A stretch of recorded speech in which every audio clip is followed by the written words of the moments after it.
Katika vikao vyao basi wanakuwa wanaweka maazimio mbalimbali, na azimio mojawapo ambalo lilifikiwa katika kipindi hiko cha 2021 kule nchini Kongo ni kufanyika kwa zoezi hili hapa nchini Tanzania. Na Tanzania amefanya maandalizi ya kutosha na wageni wote wameshawasili, na lengo ni kuhakikisha basi zoezi hili linakwenda vizuri. Na hapa uwanjani kama unavyoona tayari wale ambao ni wawakilishi, hawa ni wawakilishi tu ambao wanakuja kwa ajili ya kuonekana hapa, lakini washiriki wengine tayari wapo katika eneo la litakapofanyika mazoezi haya ambao ni kule katika kambi ya polisi ya KILIMANJARO. Lakini hapa wako kutoka Tanzania wanaonekana kule, lakini pia kutoka Burundi, Kenya, Rwanda, South Sudan pamoja na Uganda. Hizo ndizo nchi ambazo washiriki wake tayari wameshafika hapa. Lakini ni kwamba nchi zipo nyingi ambazo zinaunda umoja huu, lakini nchi ambazo zimeweza kuleta washiriki wa zoezi hili ndizo hizo ambazo zimewakilishwa mahala hapa. Kwa hiyo tutaendelea kukuletea yale yote ambayo yanaendelea kutokea katika viwanja hivi, na sasa hivi wageni ambao wameshafika ikiwemo yanaendelea kutokea katika viwanja hivi, na sasa hivi wageni ambao wameshafika ikiwemo mkuu wa jeshi la polisi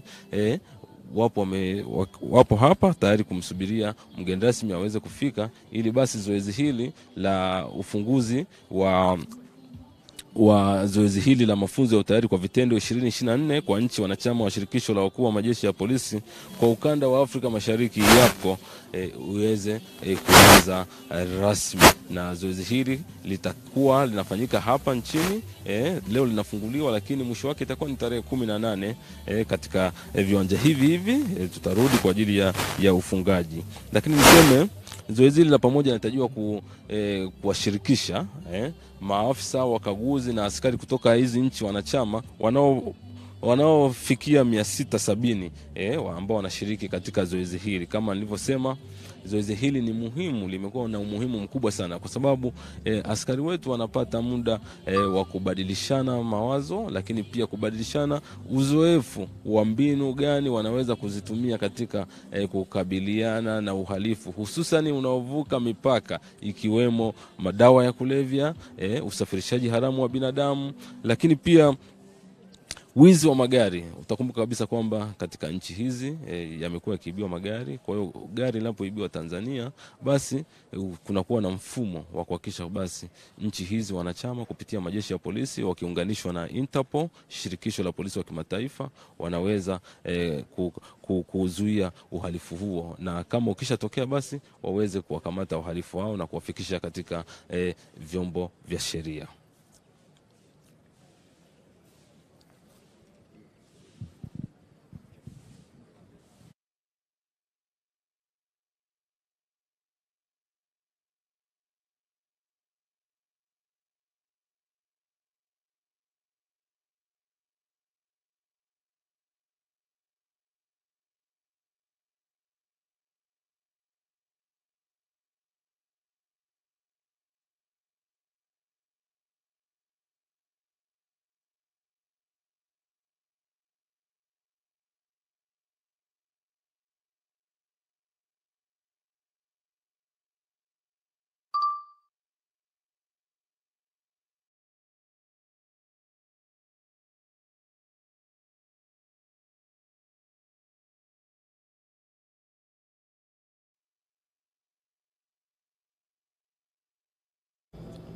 Asante sana Franki kutoka hapo kwenye viwanja vya Gwaride. Na mtazamaji, basi ratiba inayoendelea sasa ni viongozi wanaendelea kuwasili kama ambavyo mwenzetu ameweza kutueleza, lakini kwa haraka tu tukupitishe kwamba baada ya mgeni rasmi kuwasili katika eneo hili, tunataraji kwamba ratiba yetu itakavyokuwa pale, kwanza atapokea salamu ya mkuu, na baada ya kupokea salamu ya mkuu basi yule kiongozi wa gwaride, yani kamanda wa gwaride au paredi kamanda, ataweza kumuomba mheshimiwa mgeni rasmi ageuke nyuma aangalie sehemu ambapo kuna zile nguzo za bendera. Maana yake kuangalia kule ni kuzipa heshima zile bendera. ambazo ziko pale uwanjani, na baada ya kitendo hicho pamoja na wageni wengine wote walioko uwanjani watageuka wote kuelekea ule uelekeo wa bendera. Ndiyo. Sasa pale zitapigwa nyimbo, kutapigwa wimbo wa Interpol, lakini kutapigwa nyimbo zile za taifa, na wakati huo bendera zitakuwa zinapandishwa. Na hii yote ni kuheshimu umoja huu ambao unashirikisha nchi 14. Yes. Na baada ya bendera kupandishwa ambacho kitaendelea, basi mheshimiwa mgeni rasmi tena ataombwa na parade commander aweze kugeuka kama alivyokuwa akiwaangalia mwanzo, akiwaangalia wale kule ambao wako kwenye parade. Atakapogeuka kule yule parade commander ataomba kutoa gwaride, na hivyo gwaride litaweza kupita mbele ya mheshimiwa mgeni rasmi huku wakisaluti. Na hapo watakuwa wanaelekea sasa ukumbini, kwenye ukumbi ambako ndiko kule hotuba na vitu vingine vitakuwa vinaenda kufanyika. Maana kwamba ufunguzi rasmi sasa wa zoezi hili unaenda kufanyika. Kwa hiyo baada ya gwaride hili rasmi la upandishaji wa bendera, gwaride litatoka uwanjani, wataelekea sasa ukumbini. Kwa hiyo wakifika ukumbini kule, ratiba jinsi itakavyokuwa kwa haraka ni kwamba na zile nyimbo zitakazopigwa ni wimbo wa Interpol, zile za taifa pale kwenye bendera, lakini na wimbo wa taifa wa Tanzania. Jamhuri ya Muungano wa Tanzania kama mwenyeji wa zoezi hili. Kwa hiyo hawa wageni watakapoenda ukumbini, tunategemea kwamba sasa pale kutakuwa na sala na dua kutoka kwa mbalimbali ya dini kwa ajili ya kumkumbuka Mwenyezi Mungu na kukabidhi tukio hili kwa Mwenyezi Mungu kabisa, ili mambo yaweze kwenda sawa. Hivi linaanza na Mungu na linamaliza na Mungu. Yes.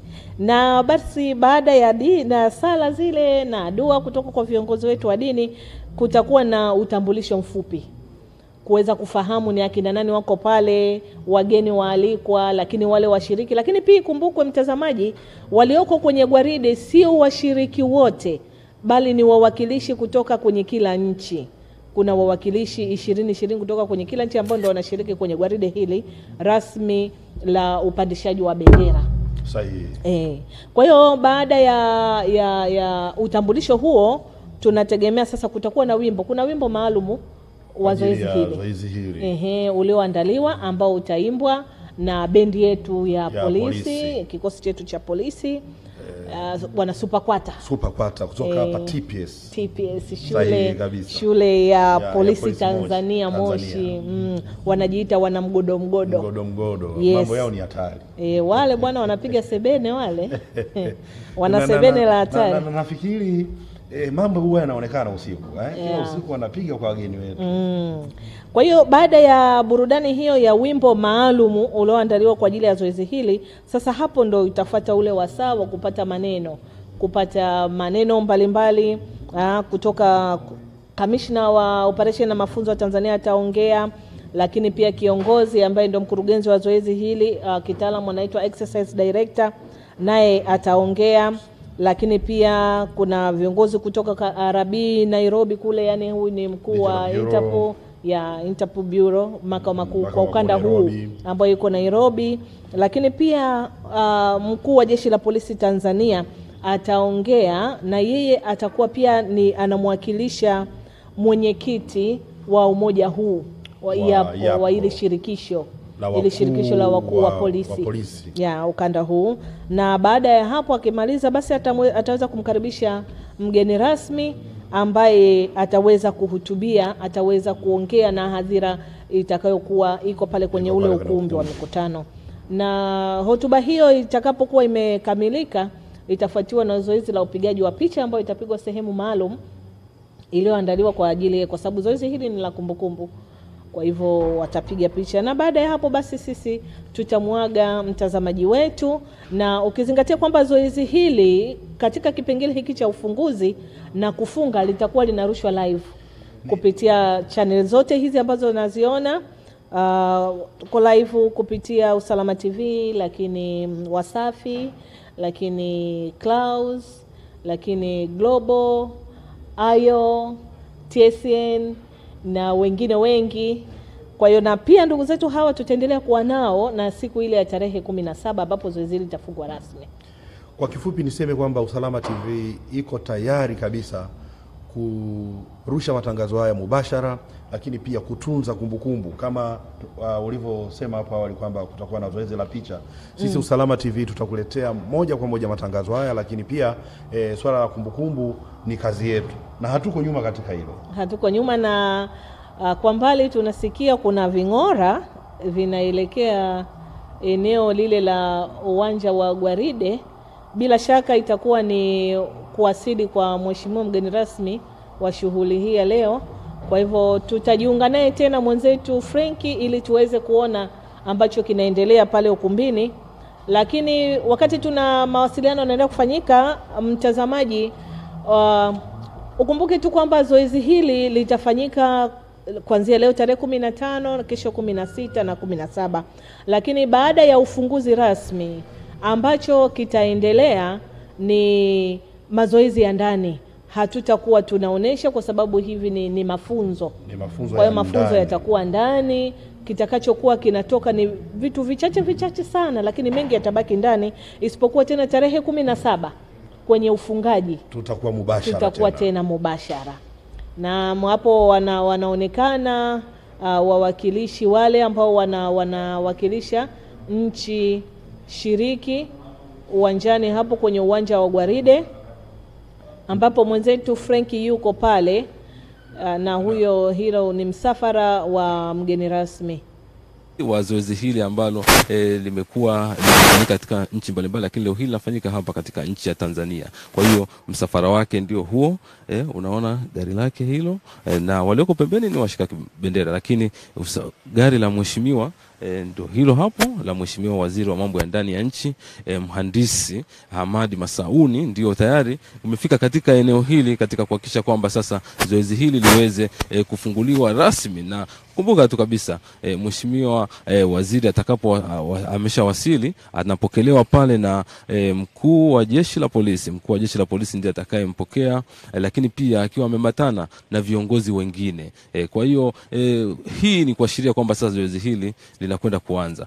Naam, sasa mgeni rasmi pale ambaye ni naibu katibu mkuu wa Wizara ya Mambo ya Ndani ya Nchi, mheshimiwa Dr. Maduhu Kazi tayari amekwisha kuwasili na anazungumza pale na mkuu wa jeshi la polisi, wanasalimiana pale.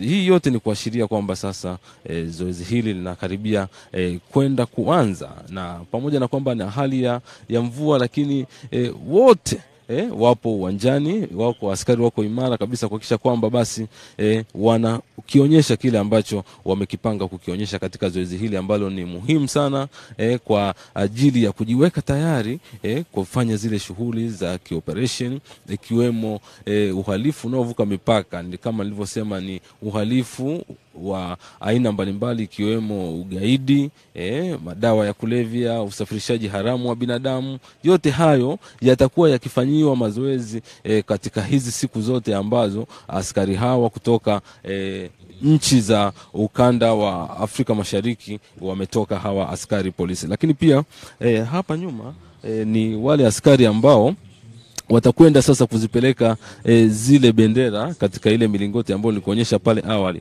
Askari hawa wamejipanga vizuri kuhakikisha kwamba bendera zote za mataifa ambayo yanashiriki katika zoezi hili, yakiwemo Tanzania, Burundi, Eritrea, Djibouti, DRC Congo, Kenya, Komoro, Ethiopia, Seychelles, Rwanda, Somalia, Sudani Kusini na Sudani, Uganda, zote zinapandishwa katika milingoti ile pale na zinaanza kupepea, jambo ambalo litaashiria sasa ni kuanza kwa zoezi hili la FTX katika nchi hii ya Tanzania, hususan katika shule hii ya polisi Tanzania Moshi. Kwa hiyo yote kwa yote ni kuhakikisha kwamba mazoezi haya yanawafanya askari wanakuwa timamu, wanakuwa makini katika kutekeleza majukumu yao. Na sasa mgeni rasmi ameshafika na anapokea ile salamu yake ya mkuu.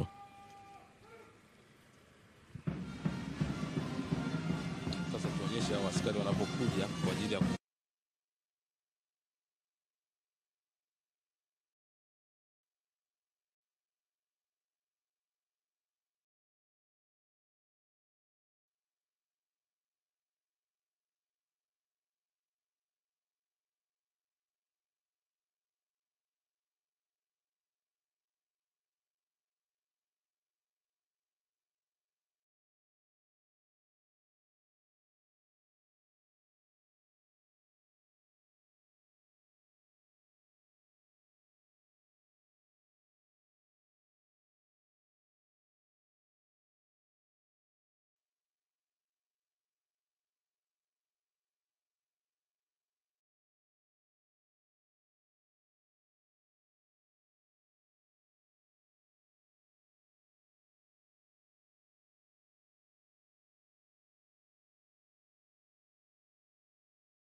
umoja wa nchi za EAPCCO wanakuja kuzipandisha hapa, ikiwa ni kuashiria kwamba sasa zoezi hili linakwenda kufunguliwa rasmi. Hivyo sasa askari wote wale kule wanaanza kuja taratibu kwa ajili ya kupandisha bendera hizo, na yote hii ni kuhakikisha kwamba zoezi hili linakwenda vizuri. Askari hao wanakuja kwa mwendo kama jinsi walivyoandaliwa, na kikubwa wanakuja katika mwendo ule wa ukakamavu kuashiria kwamba zoezi hili linakwenda kuanza vizuri. Katika bendera hizo iko bendera ya Tanzania, bendera ya Burundi, Eritrea, Djibouti, DRC Congo, Kenya, Komoro, Ethiopia, Seychelles, Rwanda, Somalia, Sudani Kusini na Uganda, lakini pia itakuwepo bendera ya EAPCCO. Kwa hiyo askari hao kama unavyowaona wako vizuri na wanaonyesha yale yote ambayo waliweza kufundishwa, ikiwemo katika zoezi hili. Askari hawa wanaonyesha ukakamavu wa hali ya juu, na yote hii ni kuhakikisha kwamba basi zoezi hili la FTX mwaka 2024 linafanya vizuri.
Maji huo wakati wanaendelea kupandisha bendera hapo, wimbo wa taifa la Tanzania unapigwa kama nchi mwenyeji. Siku ya ufunguzi wimbo wa taifa wa taifa husika ndio unatangulia kupigwa, halafu utafuatia ule wimbo wa Interpol. Kwa hiyo hapo kama unavyoona askari wetu wanaendelea kupandisha bendera hizo vizuri kabisa kadiri walivyoelekezwa, ni wakakamavu kama wanavyoonekana. Lakini pia maofisa walioko kwenye uniform wamepiga saluti, ishara ya kuheshimu bendera. Unaona viongozi ambao wako kwenye uniform na wenyewe wanapiga saluti. Wimbo huo ukiendelea kuimbwa, bendera zinaendelea kupanda polepole kwa heshima kabisa, kuashiria sasa hili gwaride rasmi la upandishaji wa bendera ndio hilo linaendelea, kuashiria ule ufunguzi wa zoezi hili. Na baada ya wimbo wetu huu wa taifa wa Jamhuri ya Muungano wa Tanzania, ndipo utafuata wimbo wa Interpol. Ambao wimbo wa Interpol ni mfupi tu, ndio huo. Wimbo wa Interpol ni mfupi sana. Na tena kikosi hiki cha bendera kinaongozwa na mkaguzi msaidizi Emmanuel Semfukwe.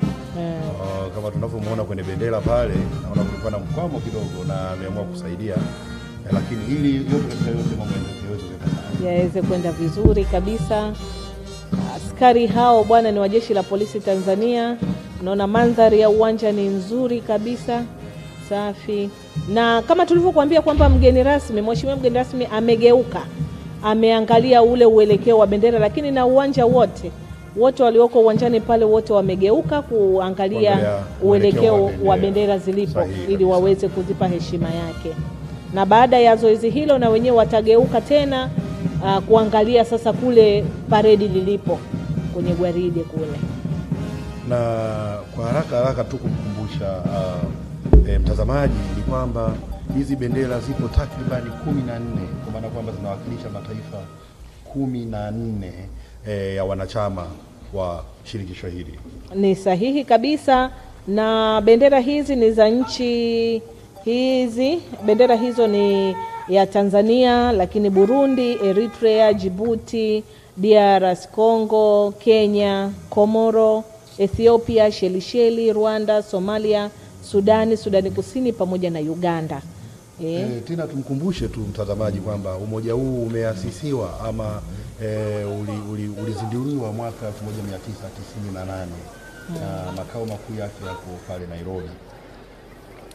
Sahihi kabisa, na basi viongozi sasa wanageuka wakiongozwa na mheshimiwa mgeni rasmi. Baada ya zoezi la upandishaji wa bendera kukamilika, wamegeuka kuangalia mbele ya uwanja ili kuweza kuendelea sasa na gwaride lile, na kamanda wa gwaride ataenda kwa ajili sasa ya kulielekeza gwaride liweze kupita mbele ya mgeni rasmi na kutoa salamu kwa maana ya saluti ile. Naam, sasa ndo huyo anaenda kamanda wa gwaride ili kuweza kuliongoza gwaride kutoka uwanjani, lakini litapita mbele ya mheshimiwa mgeni rasmi na kutoa salamu. Na watakapokuwa wanatoka hapo, wataelekea moja kwa moja ukumbini, kwenye ukumbi wa mikutano, ukumbi ambao umeandaliwa maalum kwa ajili ya ratiba ile sasa ya hotuba, lakini zile sala kama ambavyo tumekuambia ndugu mtazamaji, kitu ambacho kinaenda kutokea kule ukumbini. Na mambo yote yatazinduliwa pale. Yes, ufunguzi rasmi utafanyika pale. Mheshimiwa mgeni rasmi Dr. Maduhu Kazi, kama unavyomuona, naibu katibu mkuu wa Wizara ya Mambo ya Ndani ya Nchi, akimwakilisha mheshimiwa waziri wa mambo ya ndani ya nchi mheshimiwa Engineer Hamadi Masauni. Yeye ndio ataongoza tukio hili la ufunguzi rasmi wa zoezi hili. Sahihi. Na sasa gwaride ndio hivyo linaenda kujiandaa kutoka likipita mbele ya mheshimiwa mgeni rasmi. Basi tukuache mtazamaji uweze kuangalia na kusikia namna askari wale wanavyotembea kwa kakamavu, lakini bendi ile brass bendi inavyohinikiza.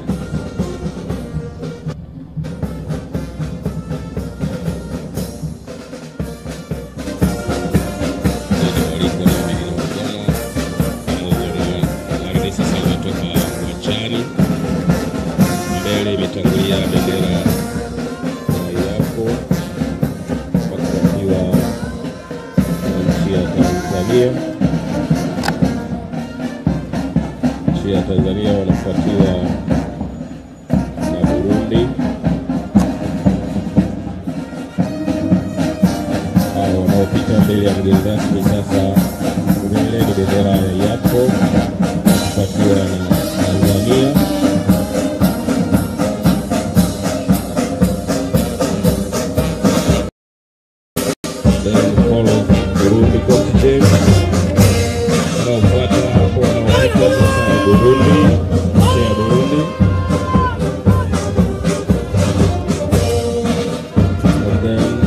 Wafuatiwa na Burundi, na hapo wanafuata Kenya kupita mbele ya mgeni rasmi.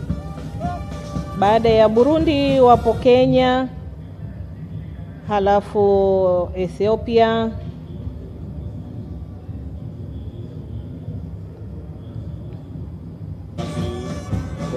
halafu Rwanda, kisha Sudani Kusini na Uganda wanafunga. Here follows South Sudan. Namna hiyo. Pita sasa mgeni walipo Sudani ya Kusini.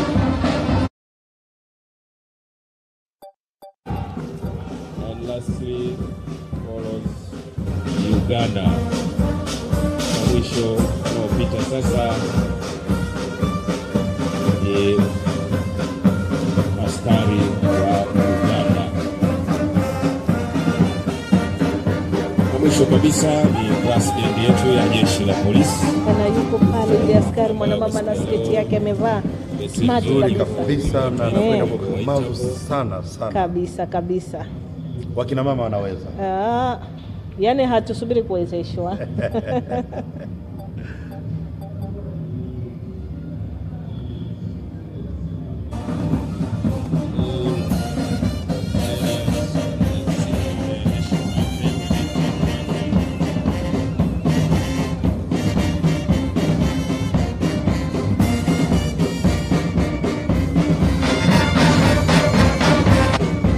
Na wanaofunga basi hapo kwenye hilo gwaride kupita ni brass band ya Jeshi la Polisi Tanzania. Hao na wenyewe wanapita mbele ya mheshimiwa mgeni rasmi wakitoa heshima wakielekea ukumbini kule. Nikwambie tu kwamba katika sehemu ambayo ninapenda ukiona bendi, hasa wale wana mama wa mbele wanaopiga ngoma, wana mbwembwe kweli kweli, wana mbwembwe kweli kweli.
Asante sana. Basi Nova.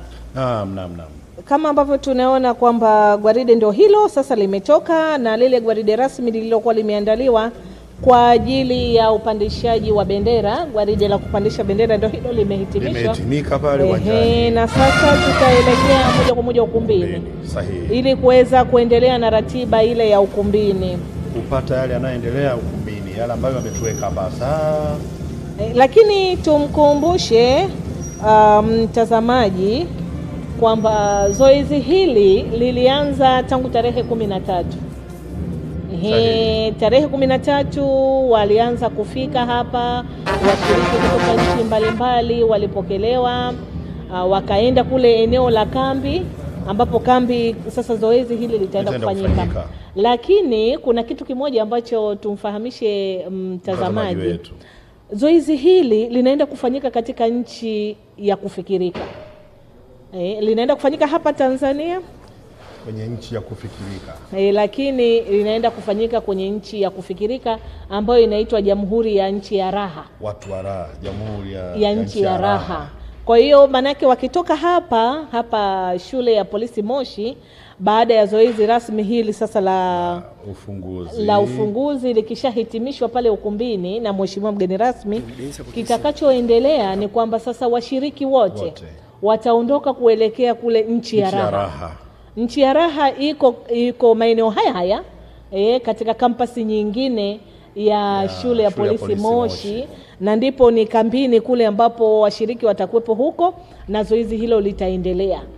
Na nchi ya raha ni nchi ambayo pia ina watu, ni ya kufikirika lakini ina watu na ina uongozi wake, ina raisi, ina mawaziri, ina wabunge, ina jeshi, ina wakuu wa mikoa, ina mikoa, lakini ina nchi jirani inazopakana nazo. Za uchumi zinaendelea kama kawaida, kwenye kilimo, ufugaji. Na ndio maana tumeambiwa kwamba moja ya matukio ambayo yatatokea kule yanayotokea katika nchi ya raha pamoja na uporwaji wa mifugo, ambayo kimsingi katika hii jumuiya ni moja ya mambo ambayo wanashughulika nayo. Sahihi kabisa. Basi watu hapo wakiwa wanaelekea, washiriki wote hao wakiwa wanaelekea kwenda kuingia ukumbini, na sisi tunaendelea kukujuza mtazamaji mambo mbalimbali ambayo yataenda kutokea. Kwa hiyo katika ile nchi ya raha ambayo itakuwa na uongozi maalum, mazoezi yote yataenda kufanyika kule. Sahihi. Kwa maelekezo maalum. Sasa yale mazoezi ndio yatakuwa yanaenda kuwapima. Na mazoezi haya yako katika mfumo wa mtihani hivi.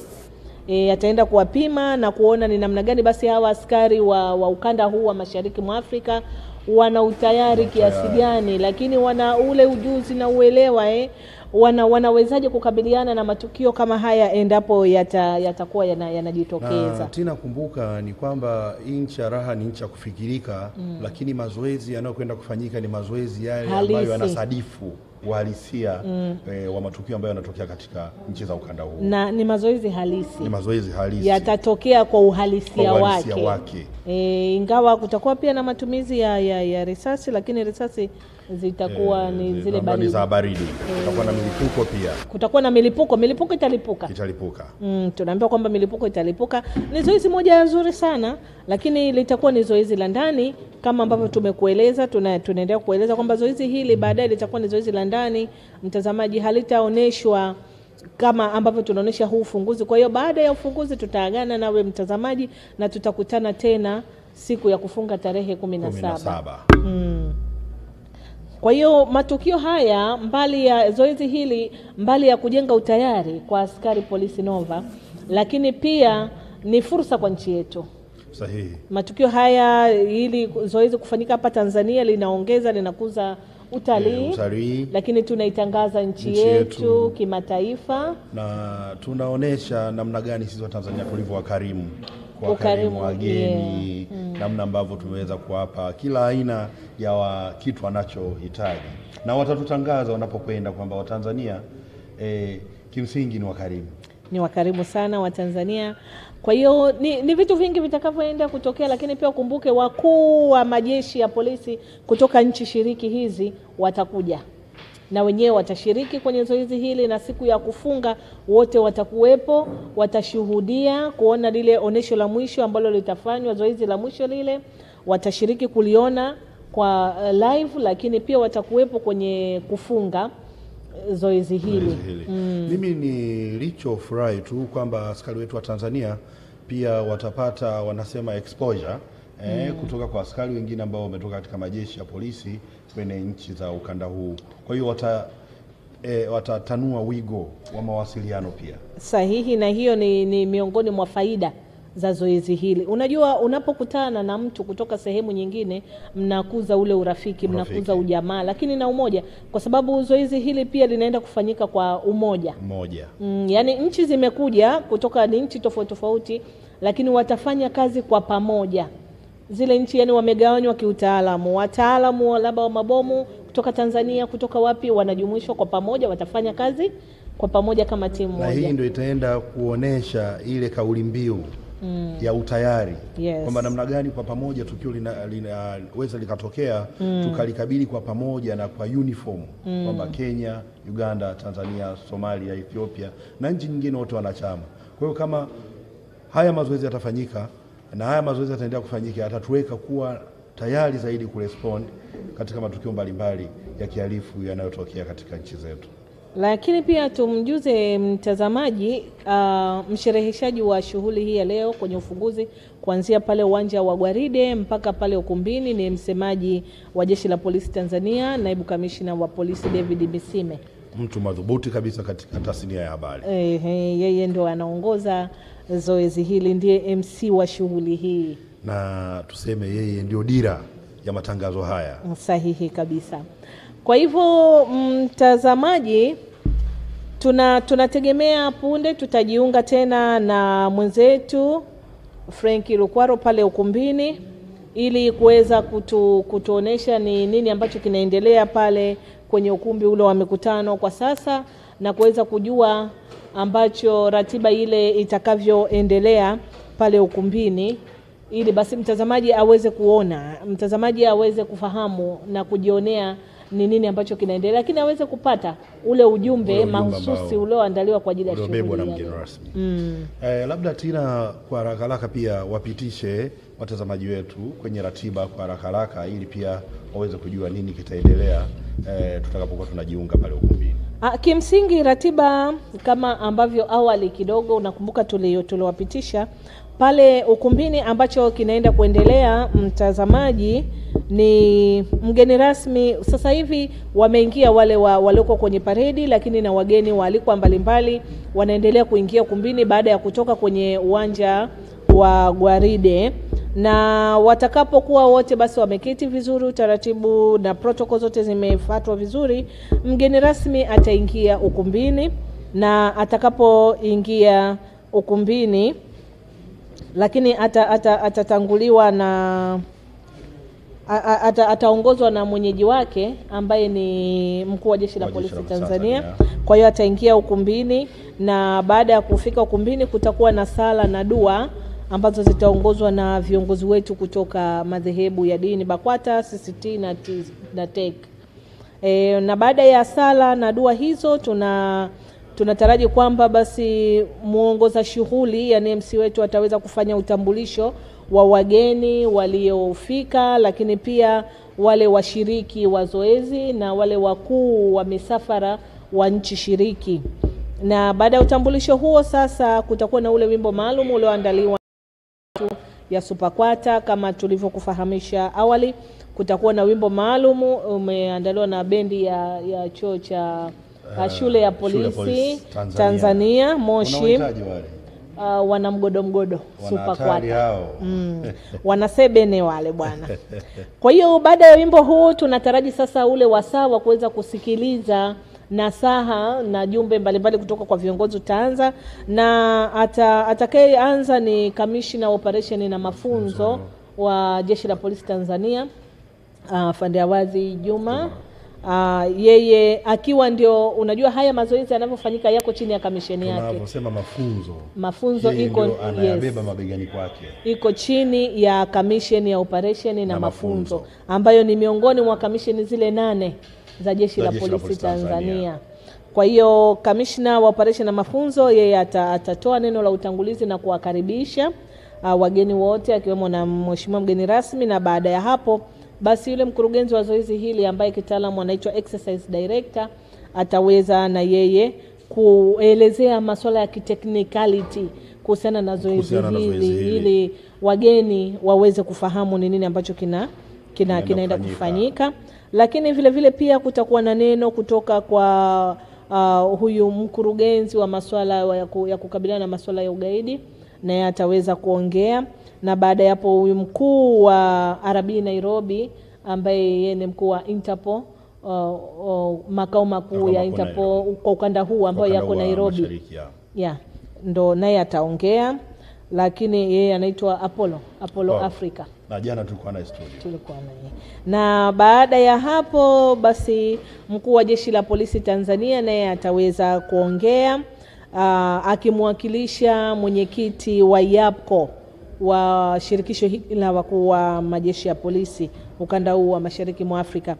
Kwa hiyo mkuu wa Jeshi la Polisi Tanzania IGP Camillus Mongoso Wambura ataongea, na akimaliza ataweza kumkaribisha mheshimiwa mgeni rasmi ili aweze kutoa nasaha, kuongea na hadhira ambayo ipo pale ukumbini, lakini pia na hadhara ambayo inamdatufuatilia kupitia vyombo vya habari ataweza kuongea nao, na baada ya hapo atafungua rasmi zoezi. Na baada ya ufunguzi kitakachoendelea itakuwa ni picha ya ukumbusho, kwa sababu hili ni tukio la kukumbukwa. Kwa hivyo ni vizuri kuweza kuweka kumbukumbu, na baada ya kupata picha ya ukumbusho na ni kumbukumbu kwa ajili ya vizazi. Tanzania tulishawahi kuandaa zoezi kama hili na ambalo kwa hakika ninaamini mwanzo umekuwa mzuri, litakwenda kufanya. Na nova zoezi hili ni zoezi la 4 kwa mtiririko. La kwanza liliweza kufanyika Kenya. Zoezi la kwanza liliweza kufanyika, ngoja tuangalie hapa, kwa sababu haya mazoezi yamefanyika sehemu yamefanyika mara 4 na mazoezi haya yanakuwa na dhima. Kila zoezi linakuwa na dhima yake. Ndio. Na dhima hii ni katika kutekeleza yale ambayo wakuu wa majeshi wa ukanda huu wanaafikiana katika vikao vyao. Sahihi. La kwanza lilifanyika nchini Kenya, ambalo hili wenyewe kitaalamu wanaita, hakukuwa na zoezi kama hili, ila ilikuwa ni mezani. Walikaa wakaelekezana na nini yakafanyikia hapo. Lakini la pili lilifanyika nchini Uganda, na la tatu lilifanyika Rwanda, na hili ni la 4. Lakini hili la 4 2024 mwezi wa 4. na ni la aina yake kwa sababu ni la aina yake kutokea. Hakuna katika haya yaliyowahi kutokea, hakuna ambalo limewahi kufanyika kama hili. Hili ni la kwanza kwa aina hii. Na tunaambiwa na waratibu kwamba litakwenda kufanyika katika uhalisia wake. Yes, pamoja na kwamba inaenda kufanyika nchi ya raha ya kufikirika, lakini matukio na watu ni halisi. Matukio ni halisi. Na kila kitakachokuwa kinaenda kufanyika ni halisi. Yes. Na ni fursa kwa kujifunza pia. Watu tutakwenda kujifunza namna mbalimbali za kukabiliana na matukio yanayotokea katika ukanda wetu. Yeah. Kwa hiyo mwenzetu Frank Lukwaro yuko ukumbini, labda tunaweza kuona sasa nini ambacho kinaendelea pale ukumbini kwenye ratiba hii ya ufunguzi rasmi sasa baada ya lile gwaride rasmi lililofanyika pale. Na kwenye gwaride, mtazamaji, vitu ambavyo tumevishuhudia pale, kwanza gwaride liliingia uwanjani na baadaye kikosi cha bendera kiliweza kuingiza bendera ya EAPCCO kwa sababu hili ni zoezi la EAPCCO. Ni kwa heshima kuonesha kwamba tukio hili ni la EAPCCO. Kwa hiyo baada ya hapo viongozi mbalimbali waliwasili na baadaye aliwasili mkuu wa jeshi la polisi Tanzania IGP Camillus Mongoso Wambura, lakini pia akiwa kama ni mwenyeji lakini pia akimwakilisha mwenyekiti wa shirikisho la wakuu wa majeshi ya polisi. Alipowasili alipokea salamu ya mkuu, na baada ya kupokea salamu ya mkuu alikwenda kuketi, na baada ya muda basi aliweza kuwasili mheshimiwa mgeni rasmi ambaye ni Dr. Maduhu Kazi, naibu katibu mkuu wa Wizara ya Mambo ya Ndani ya Nchi. Na alipowasili naye aliweza kupokea salamu ya mkuu ambaye yeye ndio mgeni rasmi akimwakilisha mheshimiwa waziri wa mambo ya ndani ya nchi, mheshimiwa Engineer Hamadi Masauni, mbunge. Kwa hiyo baada ya kupokea salamu ya heshima, basi kiongozi wa paredi kwa maana ya gwaride lile, kamanda wa gwaride aliweza kumuomba mheshimiwa mgeni rasmi kugeuka kuangalia uelekeo ule wa bendera ambapo kulikuwa na milingoti ya bendera na wameandaliwa leo hii kwa ajili ya kuzungumza na washiriki hawa wote ambao kiujumla wametoka uwanjani na sasa wamekuja katika ukumbi huu kwa ajili ya kusikiliza. Na baada ya hapo paliweza bendera ziliweza kupanda, na baada ya bendera kupandishwa basi mheshimiwa mgeni rasmi alirudi tena kugeuka kuangalia uelekeo wa gwaride ulipo, na hapo kamanda wa gwaride aliweza kumuomba mheshimiwa mgeni rasmi aweze kutoa gwaride nje ya uwanja, na gwaride lilitoka likipita mbele ya mheshimiwa mgeni rasmi huku wakipiga saluti. Na katika utokaji ule namna walivyokuwa wamejipanga, Tanzania iliongoza ikifuatiwa na Burundi, halafu walifuata Kenya, walifuata Ethiopia, kisha Rwanda, Sudani Kusini, Uganda, na mwisho kabisa kikosi cha brass band ya polisi kilifuata. Mtazamaji, naona mwenzetu Frank Lukwaro yuko tayari ukumbini pale, tunaweza kujiunga naye ili tuweze kujua ni nini ambacho kinaendelea kwa sasa katika ukumbi ule wa mikutano. Franki, kama unanisikia? Basi Franki, wakati anaendelea kujiweka sawa, gwaride lile liliweza kutoka uwanjani na kuelekea kwenye ukumbi wa mikutano ambapo kule sasa ndipo ratiba rasmi ya ufunguzi inaenda kufanyika. Ratiba inaenda kufanyika kule kwa viongozi pia kuweza kuongea kama ambavyo nimetoka kukufahamisha hivi punde. Lakini mtazamaji, Nova, labda tuweze kumkumbusha mtazamaji kwamba zoezi hili lengo lake kuu ni nini? Tina, lengo kuu la zoezi hili ni kutengeneza utayari kwa askari wa majeshi ya polisi katika ukanda huu wa Afrika Mashariki ama mashariki mwa Afrika, na ni utayari katika kukabiliana na matukio ya kihalifu ikiwepo uporaji wa mifugo, ugaidi na makosa mengine yote ambayo yanavuka mipaka, wizi wa magari na kadhalika. Kwa maana hiyo tunaona hivi dawa za kulevya. Maana tunaona kwamba zoezi hili linaenda kutengeneza ule utayari askari wetu wa majeshi haya yawe tayari wakati wowote, muda wowote kukabiliana na haya matukio. Na tena ikumbuke kwamba ukanda huu wa nchi hizi zilizoko mashariki mwa Afrika ambazo ni wanachama zina takriban idadi ya watu milioni 494 kujumlisha, na usalama wa watu na mali zao uko mikononi mwa majeshi ya polisi. Kwa maana hiyo kujenga uwezo kwa askari wetu, tunawafanya watu hawa wa nchi hizi ambao ni milioni 400 na kitu za kuishi salama kabisa katika kufanya kazi zao za kiuchumi na uzalishaji. Ni sahihi, na pia zoezi hili likumbuke kwamba linajumuisha nchi wanachama wa shirikisho la wakuu wa majeshi ya polisi kwa nchi za ukanda wa mashariki mwa Afrika, ambapo takribani washiriki zaidi ya 600 wanashiriki kutoka nchi 6 na 7 ni Tanzania ikiwa ndio mwenyeji. Na ni zoezi ambalo pia limehudhuriwa na nchi nyingi ukilinganisha na haya ambayo yamepita, kwa maana nusu ya nchi zile wanachama wa shirikisho. Sahihi. Kwa hiyo na bendera zilizopandishwa pia kwenye lile gwaride rasmi la upandishaji wa bendera ziliwakilisha nchi zote. Na wale ambao hawajafika kwa namna moja ama nyingine. Kwa hiyo mtazamaji, baada ya ufunguzi rasmi kufanyika pale ukumbini, pia tulibahatika kufanya mahojiano na mmoja kati ya waratibu wa zoezi hili ambaye ameweza kuelezea kwa kirefu kuhusiana na zoezi hili ni nini, lakini linaenda kufanyikaje, lakini dhima yake ni nini, na lilianzia wapi, ilikuwaje mpaka kukaanza kuwa na zoezi kama hili. Tuliweza kufanya naye mahojiano hayo, tukaweza kufahamu, na baadaye tutaweza kukuonesha mtazamaji ili basi uweze kufahamu kwa undani hasa kwamba ni kitu gani hiki kutoka kwa mmoja wa waratibu wa zoezi hili. Lengo ni kufanya wewe mtazamaji uweze kujua, hata miaka ijayo pengine ukija tena unasikia FTX, basi ujue FTX ni kitu gani. Ni kitu gani na nini kinafanyika. Basi mwenzetu Franki Lukwaro yuko tayari ukumbini. Franki uweze kutujuza ukumbini hapo nini na kumuunganisha moja kwa moja mtazamaji wetu na yale ambayo yanajiri ukumbini hapo ili kuweza kufuata ratiba kama inavyoenda. Franki?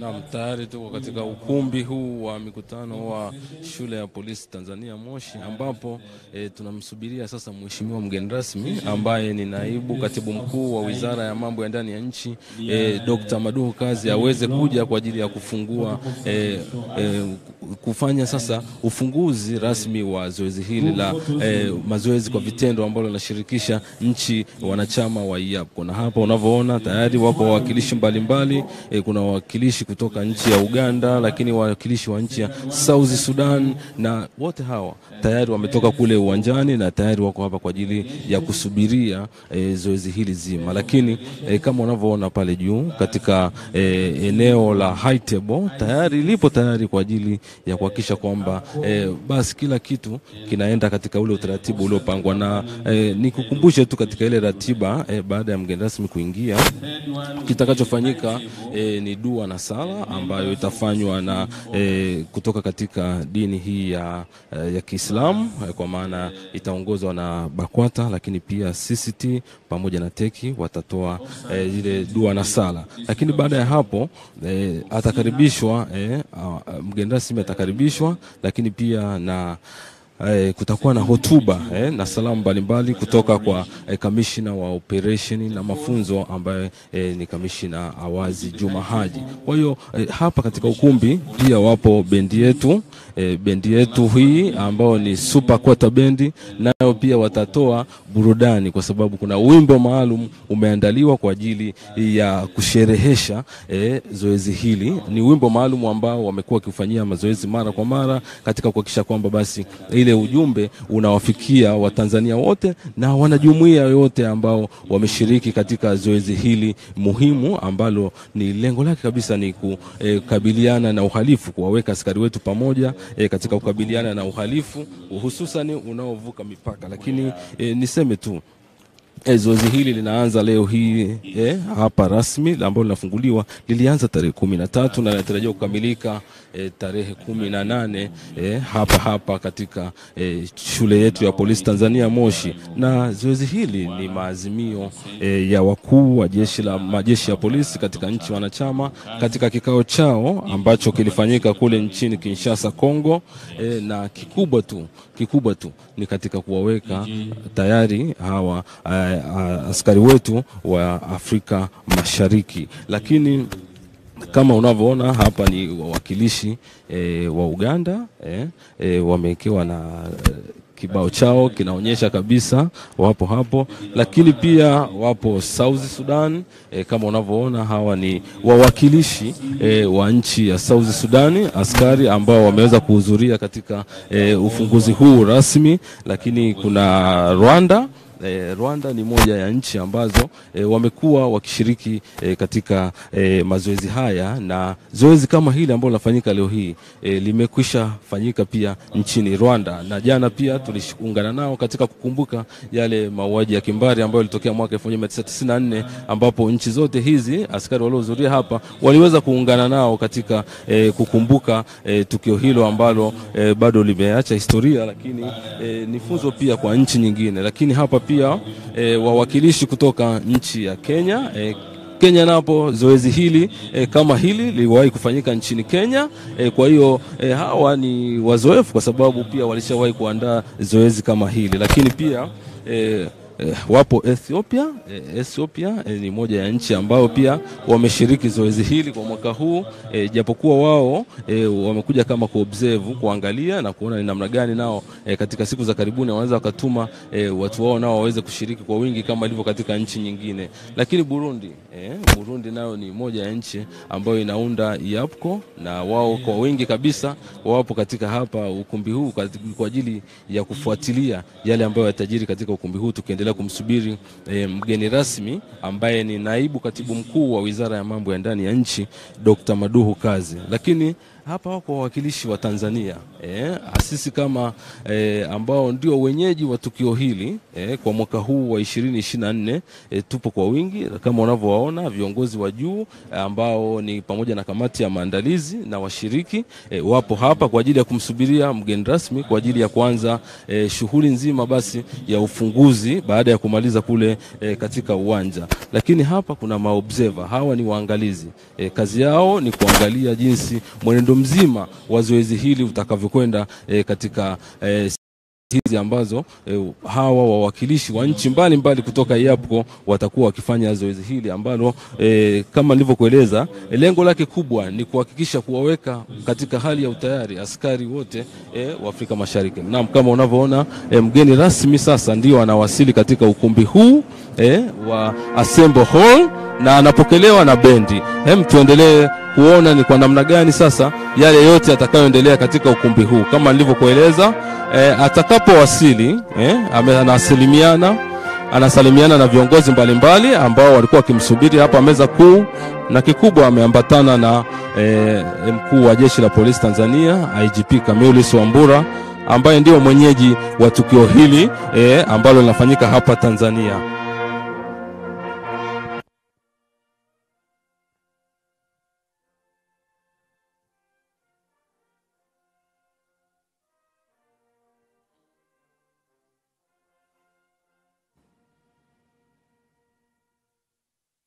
Mtazamaji, kama unavyoweza kuona hapo tayari mheshimiwa mgeni rasmi amesha ingia ukumbini.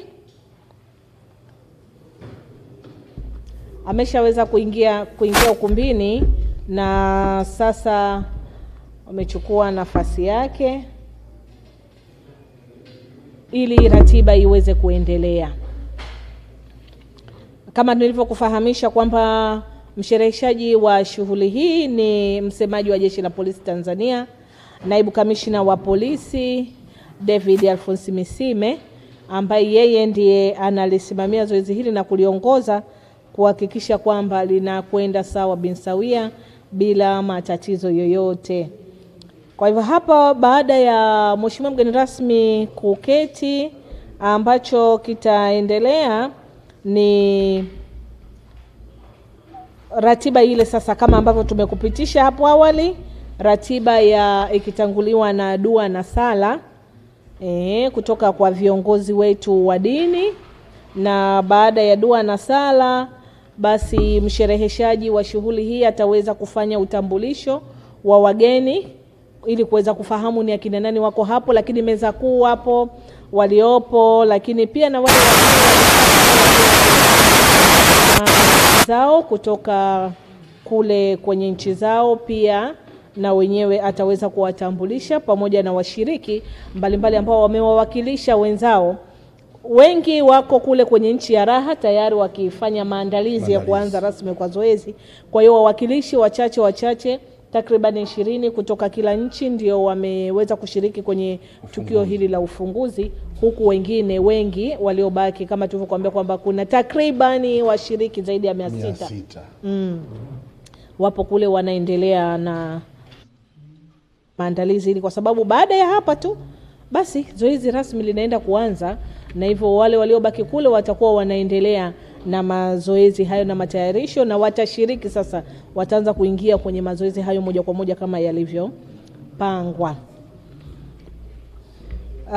Ratiba ya ukumbini haitakuwa ndefu sana, haitakuwa na mambo mengi sana zaidi ya burudani, lakini na kuweza kupata nasaha na maelezo ya zoezi hili, kuweza kujua ni kitu gani ili wewe mtazamaji uweze kujua. Yes, lakini kama nilivyokuahidi kwamba tuliweza kufanya mahojiano na mmoja wa waratibu wa zoezi hili ambaye atakuja, tutaweza kukuonesha wewe mtazamaji ili uweze kufahamu hiki ni kitu gani, kinaenda kufanyika vipi, kwa muda gani, lakini kilitokea wapi. Na amefafanua kwa ndani sana juu ya zoezi hili. Kwa hivyo tunategemea mtazamaji wetu atakwenda kujua kwa undani walau ni nini dhima. Na ukizingatia bwana, hili ni zoezi la 4. Hili ni zoezi la 4. La kwanza lilifanyika Kenya, likafata Uganda, alafu Rwanda na sasa Tanzania. 2024 mwezi wa 4. Mwezi wa 4 tarehe 14 linazinduliwa mwaka 2024 linazinduliwa rasmi hapa Tanzania. Kwa hiyo ni 4. Zoezi la 4 linazinduliwa rasmi tarehe 14 mwezi wa 4 mwaka 2024. Kwa hiyo ni zoezi la kipekee na litatengeneza kumbukumbu ya kipekee. Tunaarifiwa kwamba ni zoezi ambalo litakuwa ni la kiuhalisia zaidi, na vitendo vitaonekana, risasi zitapigwa, lakini risasi za baridi, sio za mabomu yatalipuliwa. Milipuko ni ya kweli. Wanasema milipuko ni ya kweli kabisa. Wananchi wa nchi ya raha wajiandae juu ya hilo zoezi, na tunaamini majeshi yetu haya ya ukanda wa Mashariki mwa Afrika yatajifunza, yatabadilishana uzoefu, watabadilishana mambo mengi ambayo kimsingi yatakwenda kutusaidia sisi wakazi wa eneo hili la Mashariki. Basi tumuache mtazamaji aweze kuangalia moja kwa moja kutoka pale ukumbini na kusikia kile ambacho kinaendelea pale ukumbini.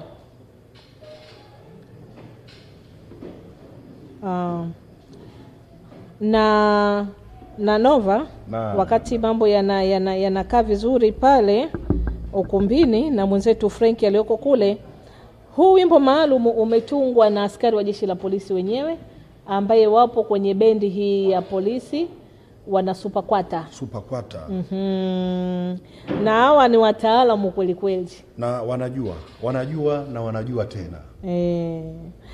Basi baada ya hotuba rasmi ya mheshimiwa mgeni rasmi, ambayo ndo baada ya hotuba ataweza kutufungulia rasmi zoezi hili, kitakachofuata kitakuwa ni picha. Basi na wakati yale mengine yakiwa yanaendelea, sisi tutaweza kuwaonesha yale majadiliano tulioweza kufanya na mmoja wa waratibu wa zoezi hili, ambao ameweza kutufafanulia kwa mapana kuweza kumfanya mtazamaji wetu aweze kufahamu hiki ni kitu gani, kimetokea wapi. Unajua wakati mwingine, kwanza unajua zoezi hili kwa Kiingereza linaitwa EAPCCO Field Training Exercise usalama pamoja 2024 ambayo inafanyika Tanzania Police School hapa Moshi, mkoani Kilimanjaro, Tanzania. Sasa kwa hiyo Field Training Exercise ndio inakatwa, ina zile abbreviation yake, F for field, T for training, E for exercise. Kwa hiyo inakuwa ni FTX. Kwa tukiwa tunasema FTX, mtazamaji uweze kuelewa kwamba FTX ni Field Training Exercise, kwa maana hili zoezi, hiyo Kiingereza ndio linatamkwa hivyo. Na ni zoezi la 4, na kauli mbiu yao ya mwaka huu, theme ile ambayo imebeba hii ni kama pia hapa inaonekana ukiangalia nyuma yetu hapa, inaweza ikasomeka enhancing EAPPCOs readiness in responding to terrorism and transnational organized crimes. Kuwezesha utayari kwa majeshi yetu haya ya polisi kwenye ukanda wetu, ili waweze kukabiliana matukio ya kigaidi na yale makosa ambayo yanavuka mipaka. Na zoezi hili Nova lilianza tangu tarehe 13 mwezi wa 4. Tarehe 13 ambacho kilifanyika, afu leo unajua ni tarehe 15 Nova, sio tarehe 10. Kwa hiyo tarehe 13 ambacho kilifanyika ilikuwa ni kuwasili kwa nchi shiriki. Kuanzia tarehe 12 walianza kufika tarehe 12. Tarehe 13 kukawa na kitu kinaitwa clinic, exercise clinic. Hii exercise clinic ni ile washiriki wanakuwa wanajumuika kwa pamoja kuweza kupewa mafunzo mbalimbali, masomo, lakini maelezo, taratibu za kuishi kambini, maelezo yale awali ya msingi kwamba ni nini wanapaswa kufanya, do's and don'ts. Kwa maana kwamba kupitishwa katika maeneo yote muhimu ya zoezi, ili kila mmoja aliyekuja kushiriki aweze kufahamu kwamba ni wa zoezi zima. Na tarehe 14 jana pia ilifanyika kliniki, iliendelea, lakini ukumbuke jana ilikuwa ni maadhimisho ya miaka 30 ya mauaji ya kimbari kule Rwanda. Wenzetu walikuwa 94. Wenzetu walikuwa wanaadhimisha maadhimisho hayo, na kwa sababu ni miongoni mwa washiriki, kwa hiyo washiriki wote hapa waliweza kujumuika kwa pamoja wakaungana na wenzetu wa Rwanda katika kukumbuka tukio lile. Kwa pamoja kulifanyika session maalum ambayo ilikuwa na lengo kuu la kuweza kuungana na wenzetu, kujumuika nao kwenye kumbukumbu hiyo muhimu sana. Na kimsingi hii inaonesha namna gani hizi nchi zimeingia katika umoja. Tatizo la mmoja ni tatizo la wote. Furaha ya mmoja ni furaha ya wote. Na pia unajua kumbukumbu ya tukio lile imeweza pia imekuja wakati mzuri. Imekuja wakati mzuri ambapo hili zoezi linafanyika. Kwa hiyo wakati wanakumbuka lile tukio kwenye ile session maalum jana, pia walikuwa wanakumbushana na kuhimizana na kufanya kila mmoja aweze kuelewa umuhimu wa kuwa wamoja. Na miongoni mwa jumbe ambazo ziliweza kutolewa ni kuepuka sana ubaguzi. Kuwa wazalendo. Kuepuka kuwa ubaguzi, kwa sababu ubaguzi ni sehemu ya chanzo ya kile kilichotokea kule nchini Rwanda huo mwaka 1994. Kwa hiyo walihimizwa sana, jamani, tupendane, tusibaguane kwa rangi, dini, kabila, wala sijui muonekano. Sisi wote ni wamoja na tumeumbwa na hakuna sababu ya kuuana, kwa sababu mwisho wa siku wote tutakufa. Kwa hiyo hakukuwa na sababu ya msingi ya kuuana. Na huu ni ujumbe muhimu sana katika karne hii. Yes, na kati ya wageni ambao tuliwapata, miongoni mwa wageni ambao tuliweza jana kujadiliana nao pia ni huyu mkurugenzi wa EAPCCO ambaye pia ndiye mkuu wa Interpol ukanda huu wa Mashariki mwa Afrika, Apollo Africa, ambaye katika yale aliyoyaongea la kizalendo Afrika. Yaani Afrika ndio jina lake. Apollo ndio jina la kizalendo. Kwa hiyo katika yale ambayo aliyaongea pia alielezea hilo la mshikamano, kwa sababu na bahati nzuri ni kwamba huyu Apollo, huyu mkuu kiongozi mkubwa kabisa, yeye ni Mnyarwanda. Kwa hiyo wakati tukio lile linatokea alisema yeye alikuwa na miaka 19. Hakuwa nchini Rwanda wakati linatokea, lakini alirejea Rwanda wakati tukio lile tayari limetokea, ila sio muda mrefu, ni mwaka ule ule 94 alirejea na hali aliyoikuta alituelezea aliyoipata ule, yani ilikuwa ni machungu. Kwamba mji ulikuwa umevurugika, majengo yameanguka, mili ya binadamu imezagambwa, wanakula tu, thamani ya utu katika harufu haikuwa nzuri ya mji ule. Kwa hiyo aliweza kutuelezea yote hayo, tukajadiliana naye, lakini yote ilikuwa ni katika kuhakikisha kwamba basi tunaungana na wenzetu hawa washiriki, nchi shiriki zote za EAPCCO, tunajumuika na wenzetu katika kuhakikisha kwamba tunaonesha ule umoja kwa vitendo. Na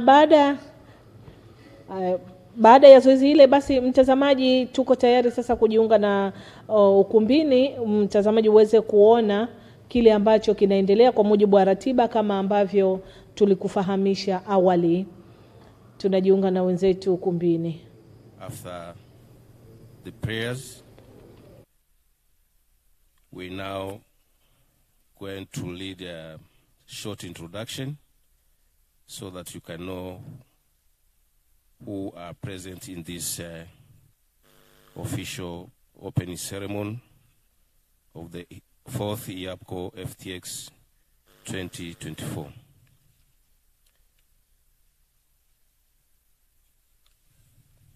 Allow me now to start.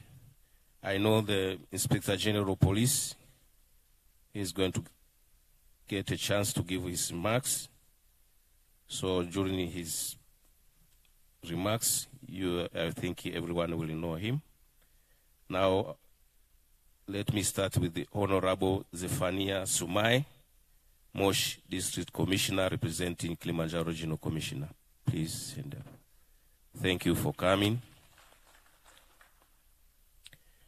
May I also introduce to you Ms. Jenny Chalamila, representing the District Commissioner for SIHA.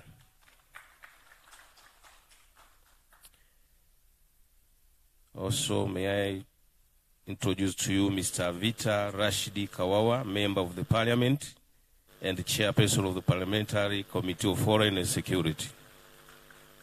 Thank you for coming. May I also introduce to you Mr. Apollo Africa, Head of Regional Bureau, Nairobi. And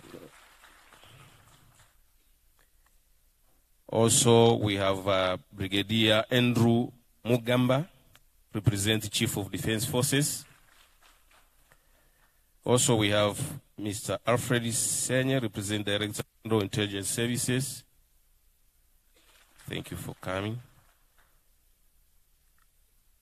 Also, we have Assistant Commissioner of Immigration, Thomas Kandi Fusi, representing Commissioner General of Tanzania Immigration Services.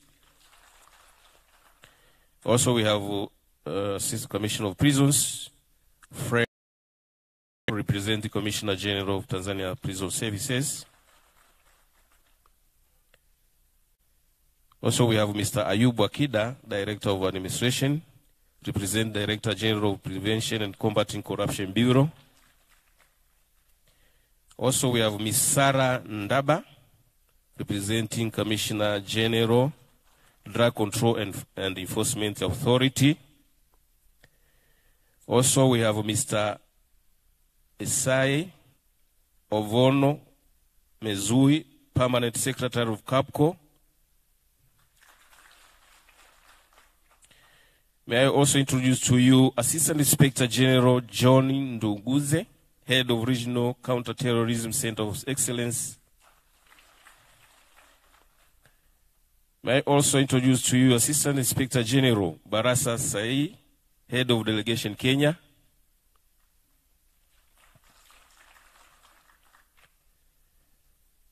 May I also introduce to you police commissioners and police deputy commissioners present at this assembly hall. Commissioners, deputy commissioners, thank you. Allow me also to introduce to you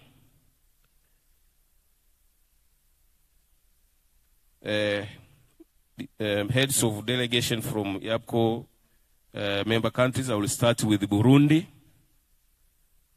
Burundi, both of you, can you stand up, please, so that the guests of honor. With the other delegates, will you please stand up, please? Burundi, yes.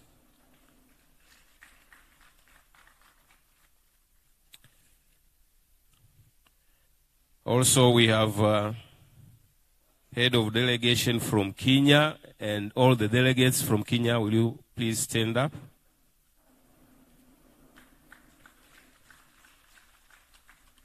Thank you. Also, we have a head of delegation and accompanying delegates from Rwanda. Both of you, please, can you raise up so that the guests of honor can see you? Also, the head of delegation from Sudan, with the players from Sudan. Both of you, can you stand up? Sudan. South Sudan, sorry for that. South Sudan. And then we have Uganda.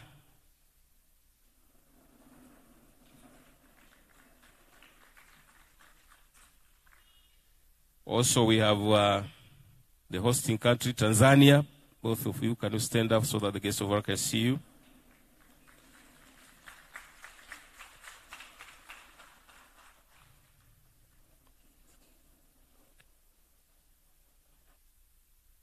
Also, we have members from Ethiopia.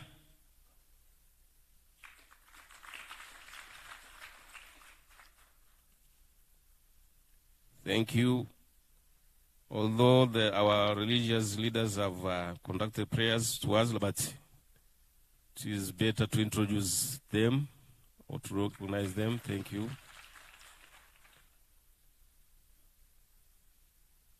Hope I have introduced everyone who are present in this assembly hall. If there is anyone who have forgotten, I think the protocol officers will remind me, and I will introduce him to the guest of honor. Guest of honor, sir. After that short introduction, we have a special song, that's the fourth EAPPCO FTX special song, which will be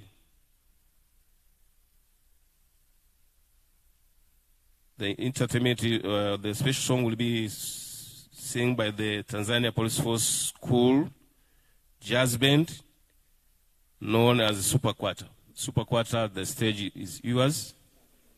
Now you can perform the special song in front of the guest of honor.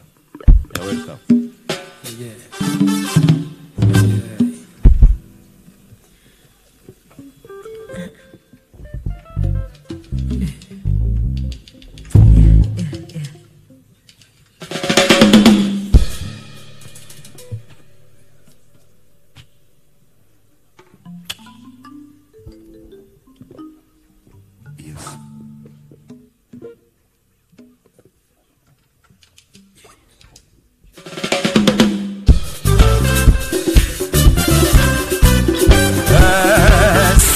Police and Jones better.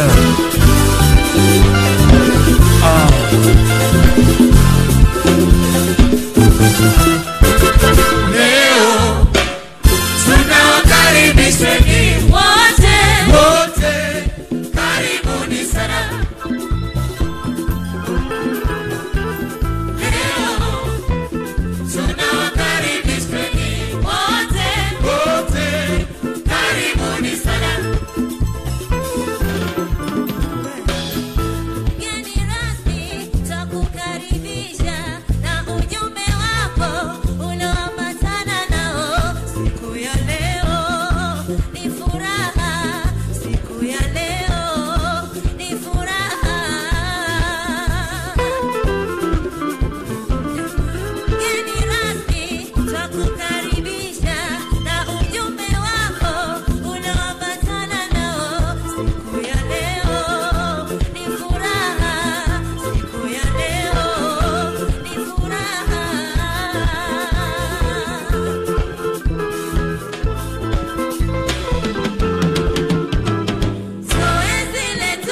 kabisa tunakushukuru kwa kukubali mwaliko wa afande mkuu wa jeshi la polisi Tanzania kuja kutufungulia zoezi hili maalum kabisa.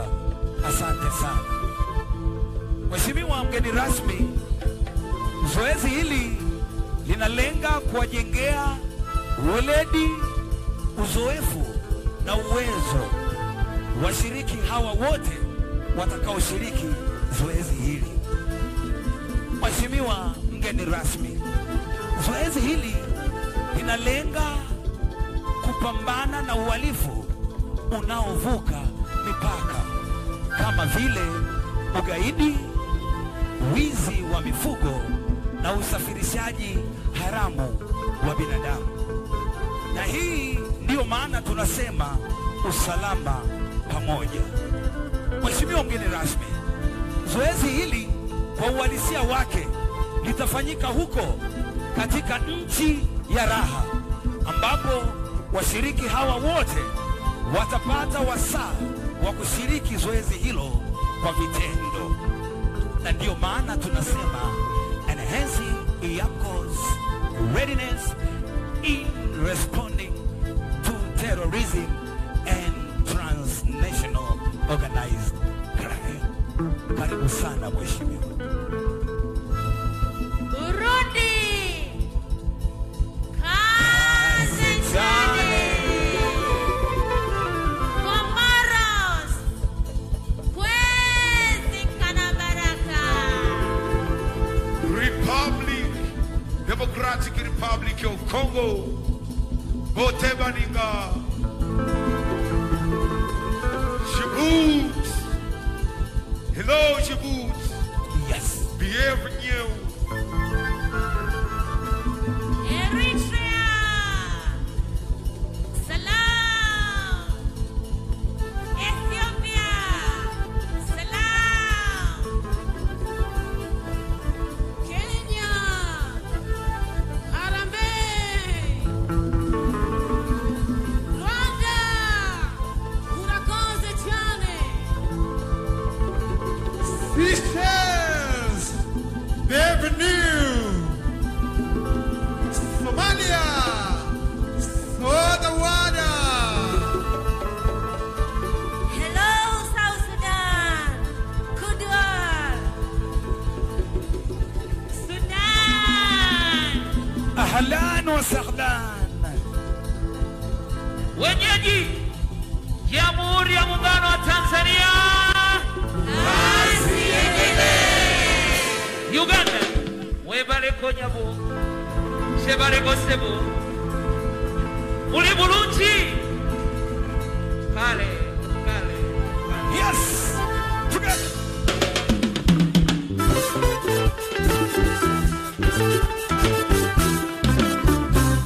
FTS. Yes. Here we go. FTS. EAPCCO, here we go together. EAPCCO, respond together. EAPCCO, here we go together. Hey, hey. EAPCCO, here we go together. EAPCCO, respond together.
Transnational Organized Crime. Hello, members. Hello, all of you. We love you. We love you all. Hi.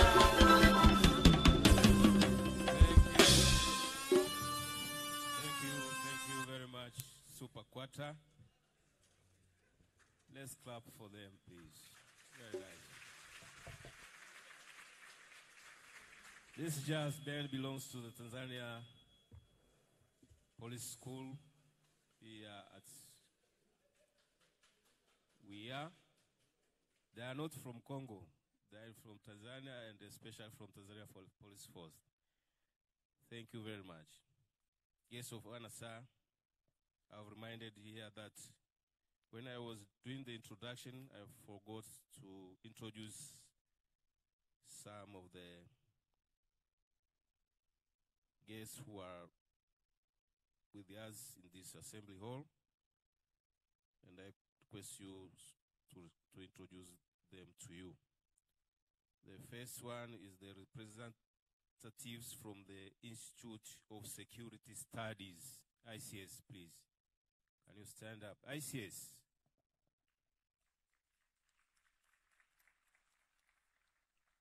Second is Senior Assistant Commissioner of Police, Ramadan Mungi, Commandant of Tanzania Police School. You know, he is the one who is hosting us, where the exercise is taking place. And also, may I introduce to you Mr. Saidi Mdeme, who is representing the Member of Parliament, MOSHI Urban Constituents. Yes, thank you. After that, yes, to Vuana, sir. May we now continue with our program. And may I take this opportunity to welcome Commissioner of Police, Awad Juma Aj, to give his remarks. Please, sir, you are welcome.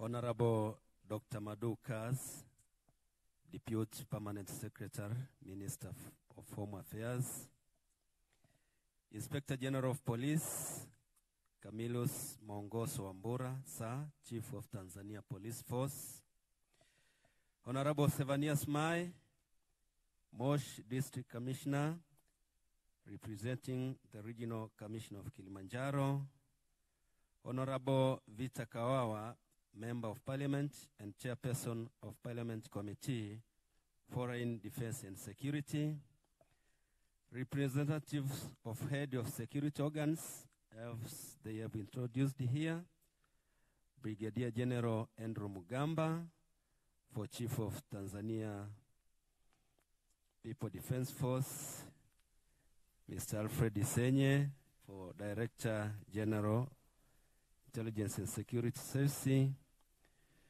Thomas Fuss, Assistant Commissioner, Immigration, for Commissioner General of Tanzania Immigration, Assistant Commissioner Frank Mwakijungu, representing Commissioner General of Tanzania Prison Service, Ms. Sarah Ndamba, for Commissioner General of Drugs Control and Enforcement Authority, Ayubu Akida, for Director General of PCCB, Mr. Apollo Africa, Head of Regional Bureau, Nairobi, and your delegations,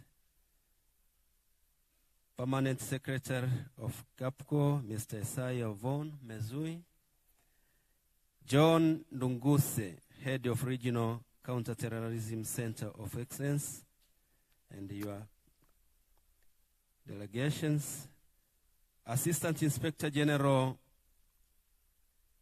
of Police, Barasa Savia, Head of Delegation from Kenya, representative of the Institute for Security Studies, Commissioner of Police and Deputy Commissioner of Police, Honorable Said Mdeme, Member of Parliament, Mosh Urban Constituency, distinguished delegations from EAPPCO member countries, Ms. Jenny Chalamila, representing SEA district commissioners, senior police officers present here, religious leaders, field training exercise participants, organizing committee, members of press, ladies and gentlemen, good morning. Nawasalimu kwa jina la Jamhuri ya Muungano wa Tanzania. Nidhamu, haki, weledi na uadilifu. Honorable guest of honor, sir, first of all, let me thank our Almighty God for blessing us and having this very important day of opening ceremony of USALAMA PAMOJA Field Training Exercise 2024. Second, I would like to extend my heartfelt appreciation for your official act of accepting our invitation to be a guest of honor. We know you have a lot of national responsibility, but kindly you have spared a time to attend this event today. We thank you so much, sir. Honorable guest of honor, this field training exercise you are going to open is the results of 25th EAPPCO Annual General Meeting, where the chiefs of police deliberated and resolved the 4th EAPPCO field training exercise be conducted and the exercise to be held in Tanzania. The training exercise has brought 7 member countries out of 14 countries. In attendance today, we have the Republic of Burundi, the Federal Democratic Republic of Ethiopia, Republic of Kenya, Republic of Rwanda, Republic of South Sudan, Republic of Uganda, and the hosting country, United Republic of Tanzania. Honorable guest of honor, sir, I welcome you, invited guests, and all field exercise participants at Tanzania Police School here at MOSHI. The school is located here in Kilimanjaro region and has 3 campuses. And these campuses are main campus, where we are now, Kilelepori campus, where the field training exercise will take place, and West Kilimanjaro campus, known as Kambapori, where we normally conduct intensive field craft. Honorable guest of honor, sir, allow me to extend our profound invitation to all invited guests and other visitors. Feel at home, and we assure our maximum cooperation throughout your stay in Tanzania, and particularly at all the time that you will be at Tanzania Police School, MOSHI. Welcome all to Tanzania and feel at home. Karibuni sana na asanteni sana kwa kunisikiliza. Nidhamu, haki, weledi na uadilifu. I now welcome Exercise Director, Deputy Commissioner of Police, Goyai, to give his technical remarks.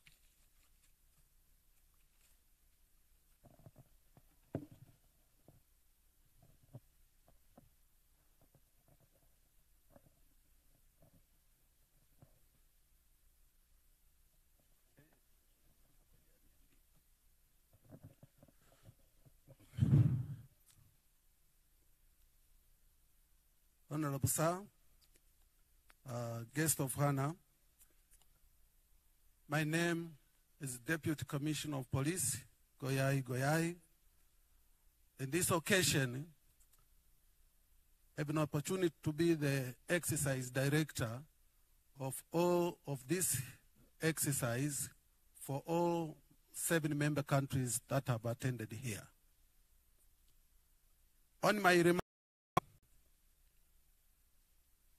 I will introduce the exercise and then we'll proceed with others.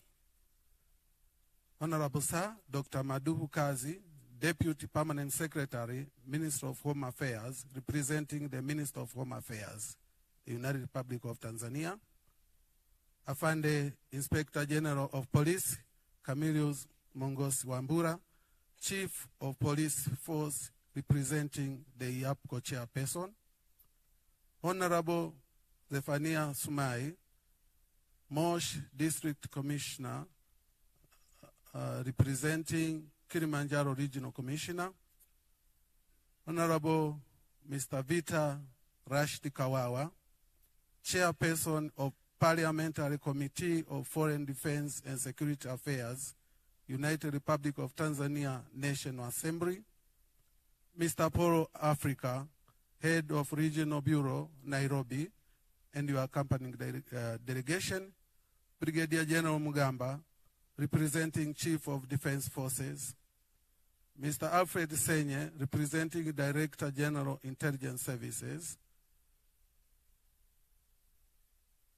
All protocol observed. Our fellow field exercise participant, organizing committee, members of the press, ladies and gentlemen. Guest of Hannah, the African Policy Chiefs Cooperation Organization Secretariat, together with the EAPCCO Counterterrorism Center of Excellence and the member countries, has organized the 4th field training exercise for law enforcement agencies in East African Policy Chiefs Organization member countries.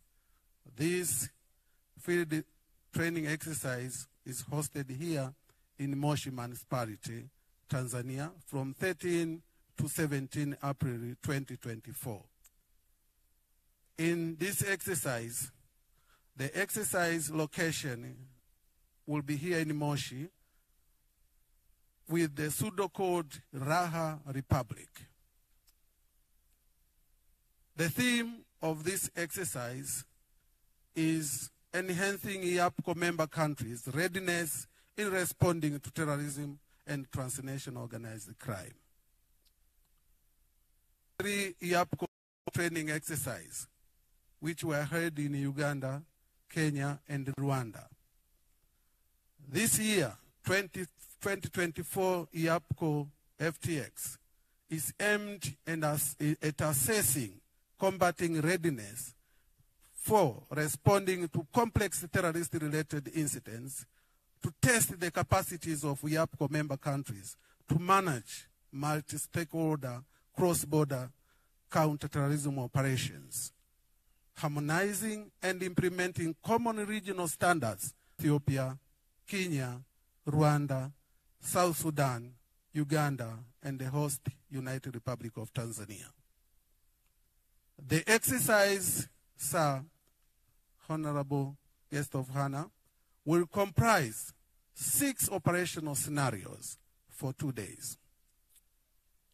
The main scenario will be composed terrorist attacks that will provide operational links to other 4 scenarios: border control scenarios, hostage-taking scenarios, terrorist bombing scenarios, and human smuggling and trafficking scenarios, of which these acts of terrorism are financed by various criminal activities, such as cattle arresting, robbery, corruptions, and drugs. This FTX was initially intended to be an annual exercise, but only 3 have been organized, as I mentioned above, in the past 10 years, since the inaugural event in 2013 in the Republic of Uganda.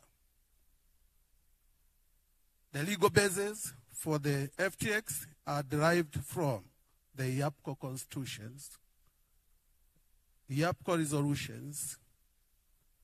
And for this exercise, the 24th EAPCCO Police Chiefs AGM deliberated on the 4th EAPCCO that the EAPCCO 4th exercise be resolved through resolution 2023 CPC 25/8, that the activity be held at the end of April 2024 in the United Republic of Tanzania. This attracted, and the police chiefs resolved to request resources from the heads of states from the EAPCCO member countries. In fact, this exercise has been funded by member countries with small contribution from our partners. Honorable guest of honor, different from the previous 3 FTX, for the first time, this FTX scenario of the FTX will be conducted in the field and broadcasting live by police media called USALAMA TV. It has never been done before. The simulation of field operation exercise will involve Joint Operations Command, JOC, and Headquarter Operation Command, Headquarter Command, which manages the crime scene and other incident response operation on the ground. The entire scenarios will include a section on debriefings and evaluation of exercise as we continue to test the capabilities of EAPCCO member countries to jointly respond to terrorist acts and other transnational organized as they finance terrorist activities. Honorable Sir, the participation and role of players are as follows. The scenario have brought together between 40 to 50 officers involved in counter-terrorism-related operations, investigations, which will include specific operations, such as cyber crimes specific, and also bomb techs, from 7 of the 8 registered EAPCCO countries that made the contribution. Unfortunately, our colleagues from Sudan, they did contribute, fully contribution, but due to other circumstances, they didn't attend this exercise. We have to thank them for their contribution, sir. The scenarios are planning to involve the following role players, sir. There will be a team commander, the scenario commanders, the way we plan. There will be section operation commanders, investigators, border control authorities, intelligence, informants, first responders, legal advisors, prosecutions, as the results of our operations will end to the court to test how we can cooperate with our prosecutions during investigation of complex cases. This being the exercise, we have blue team, which will be the authorities operating in this exercise, but we have also arranged the red team, which will be the criminal sides. Sir, in this exercise, Honorable Sir, we have some expectation of outcome to the joint field training exercise. At the end of this exercise, it is expected that EAPCCO member countries will have a better understanding and jointly conduct operations and benefit of the shared experience and expertise in combating terrorism, which include the following. They will increase combat readiness to respond to terrorist incidents, improved communication and understanding among EAPCCO member countries on terrorist prevention measures, There will be improved situational awareness of EAPCCO member countries on the state of transnational organized crime and its links to terrorism and violent extremism. The EAPCCO member countries attended here are expected to use the standardized approach to counter-terrorism operations, investigation, and prosecutions. And that is the aims of our police chiefs, that whenever we are called, we should not get surprised because we have done exercise together, so it's easy to cope up. Guest of honor, sir, at the end of this exercise, we are expected to improve cross-border cooperation between security agencies on the various operations.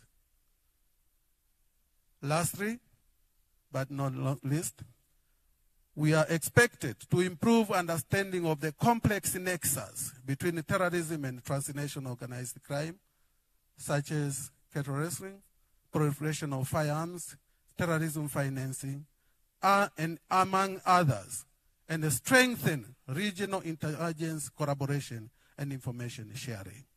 Those are the expectations that we have to test whether these expectations will be improved.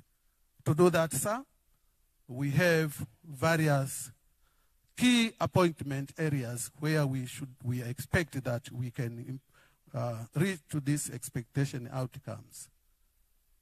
Here, sir, we have a team of evaluators who will be evaluating our exercise and come up with a report what our police chiefs have asked us to do. With that few remarks, I thank you for listening, and God bless you all. Thank you, sir.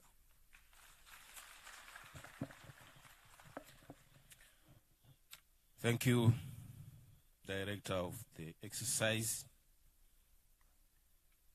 Guest of honor, sir, allow me now to call Assistant Inspector General John Duguze, Head of Regional Counterterrorism Center of Excellence, to give his remarks. Welcome, sir.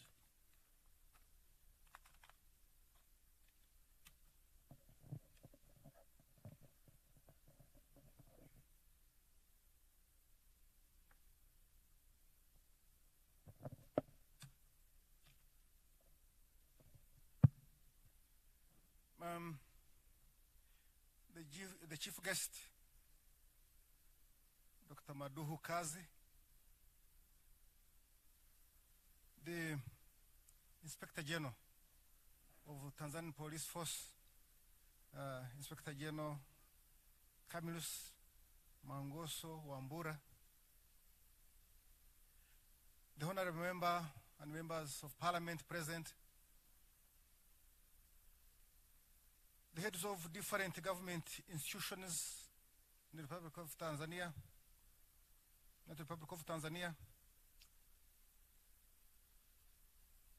the EAPCCO member countries present here,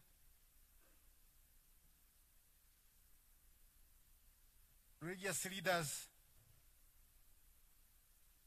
distinguished guests, all protocol observed, ladies and gentlemen, good morning. Habari za asubuhi. Assalamu alaikum warahmatullahi wabarakatuh. Bonjour tout le monde. Thank you. Sir, this fourth EAPCCO counterterrorism FTX USALAMA PAMOJA 2024 opens yet another chapter of cementing our cooperation in East African Police Chiefs cooperation. It is exactly 4 years when we started planning this exercise. But of course, cognizant that this is the 7th year when we lastly had the field training exercise since it was done in 2017 in the Republic of Kenya. I am happy to have been tasked as the Director of Counterterrorism Center of Excellence with my team at the center by the police chiefs in 2023 in the Republic of Burundi, and especially, to be specific, by you, the Inspector General of Tanzania, Inspector General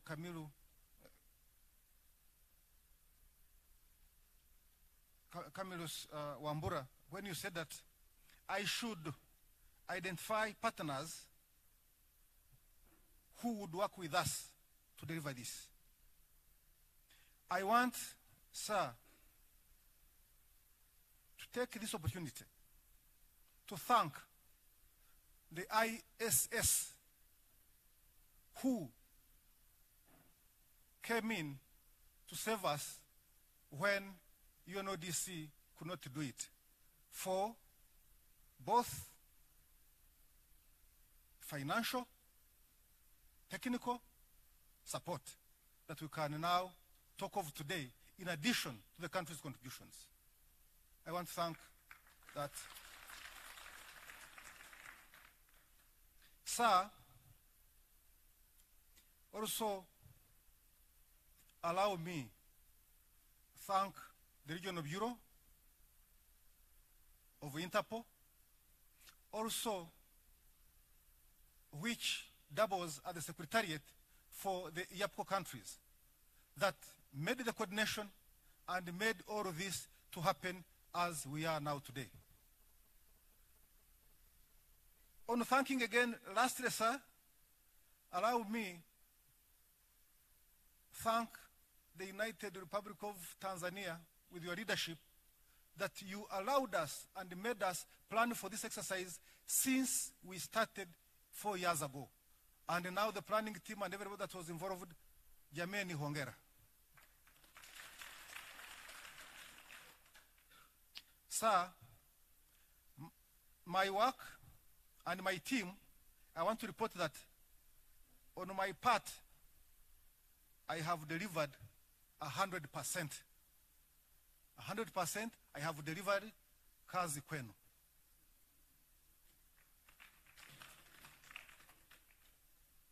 Kazi kwenu, yangu imekwisha.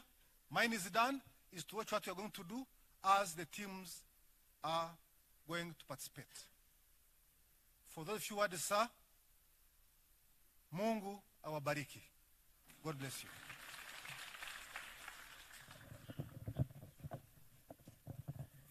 Thank you very much.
in the Tanzanian Police School in MOSHI under the theme Enhancing EAPPCO's Response Against Terrorism and Transnational Crimes.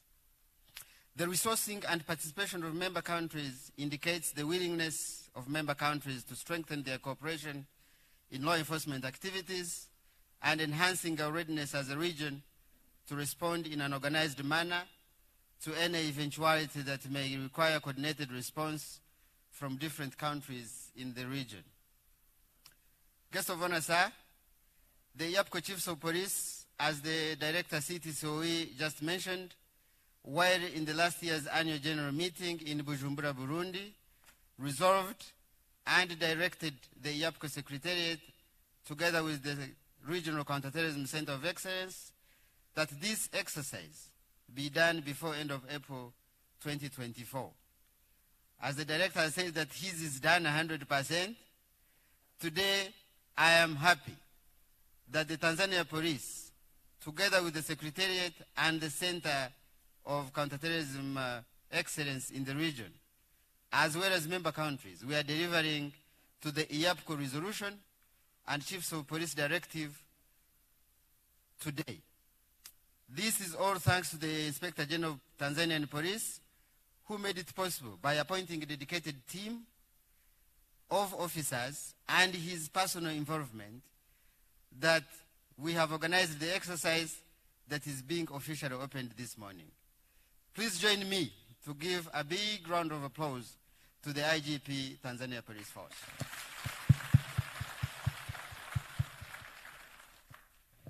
Guest of honor, sir, we have been here in this school since Saturday morning, going through the conceptual framework of this exercise and also honing some of the required skills during the real-life cases that we are exercising, which may resemble scenarios exercised in this field training exercise.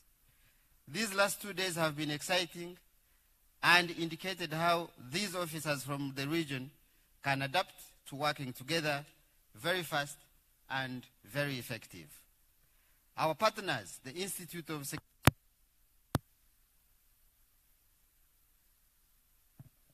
instrumental in this exercise.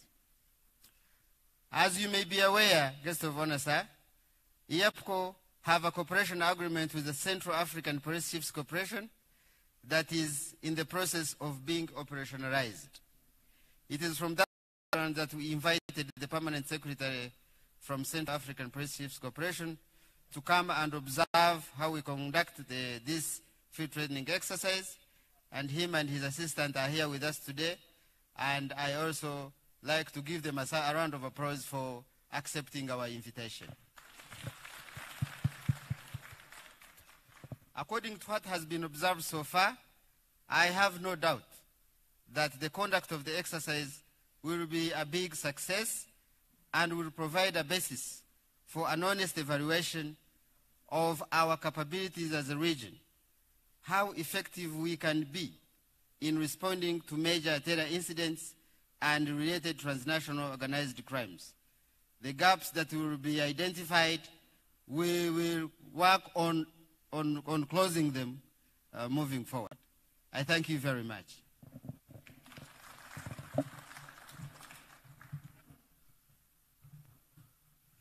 Thank you very much, sir, for your remarks. Guest of honor, sir, after the remarks from the head of Regional Bureau, Nairobi, Mr. Paul Africa,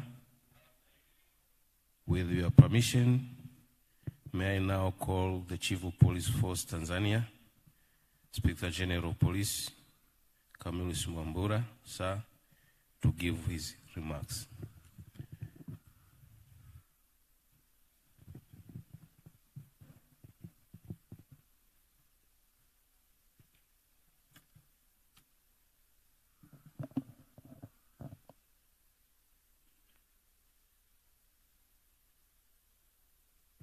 And after his remarks, he will welcome the guest of honor to give his remarks and the official open this FTX exercise. Dr. Madu Kazi, Deputy Permanent Secretary, Minister of Home Affairs, representing the Minister of Home Affairs, Honorable Zephania Sumaye, MOSHI District Commissioner, and who is representing the Kilimanjaro Regional Commissioner, Honorable Vita Rashidi Kawawa, Member of Parliament, and the Chairperson of Permanent Parliamentary Committee on Foreign Security, Honorable Saidi Mdeme, who is representing Member of Parliament Moshi Abani, Assistant Inspector General Barasa Sayia, Head of Delegation from Kenya, Representative of Heads of Security Organs of Tanzania, Mr. Apollo Africa, Head of Regional Bureau Nairobi and your accompanying delegation, Mr. Isai Ovono Mezui, Permanent Secretary of EAPPCO and your accompanying delegation, Ms. Jenny Chalamila, who is representing District Commissioner Hai, Assistant Inspector General John Ndungusye, Head of Regional Counterterrorism Center of Excellence, and your accompanying delegation, Mr. Martin Ewi, representative of the Institute of Security Studies, and your accompanying delegation, police commissioners and the deputy commissioners present, distinguished delegations from EAPCCO member countries, senior police officers present, Honorable Engineer Zuberi Kidumo, I don't think if he's here, religious leaders, field exercise participants, organizing committee, members of the place, protocol observed. Good morning. Habari asubuhi.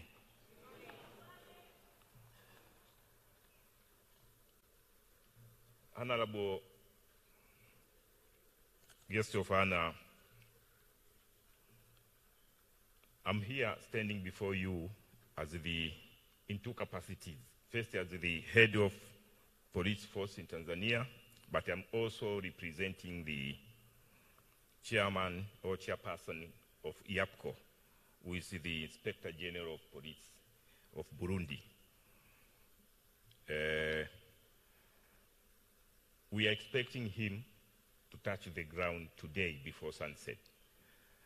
So I will work on his behalf, but also in my capacity as the Chief of Police, Tanzania. Back to the EAPPCO member countries, please, I invite you to join me to thank the Honorable Deputy Permanent Secretary of Ministry of Home Affairs, Dr. Madu Kazi, who is representing the Minister of Home Affairs, for presiding over the opening of this field training exercise. And we are greatly honored to be joined here today by our colleagues and partners from East Africa for the EAPPCO 4th FTX 2024. On behalf of the entire Tanzania Police Force, I cordially welcome you to Tanzania, particularly in Moshi, Kilimanjaro. Nasema karibuni sana.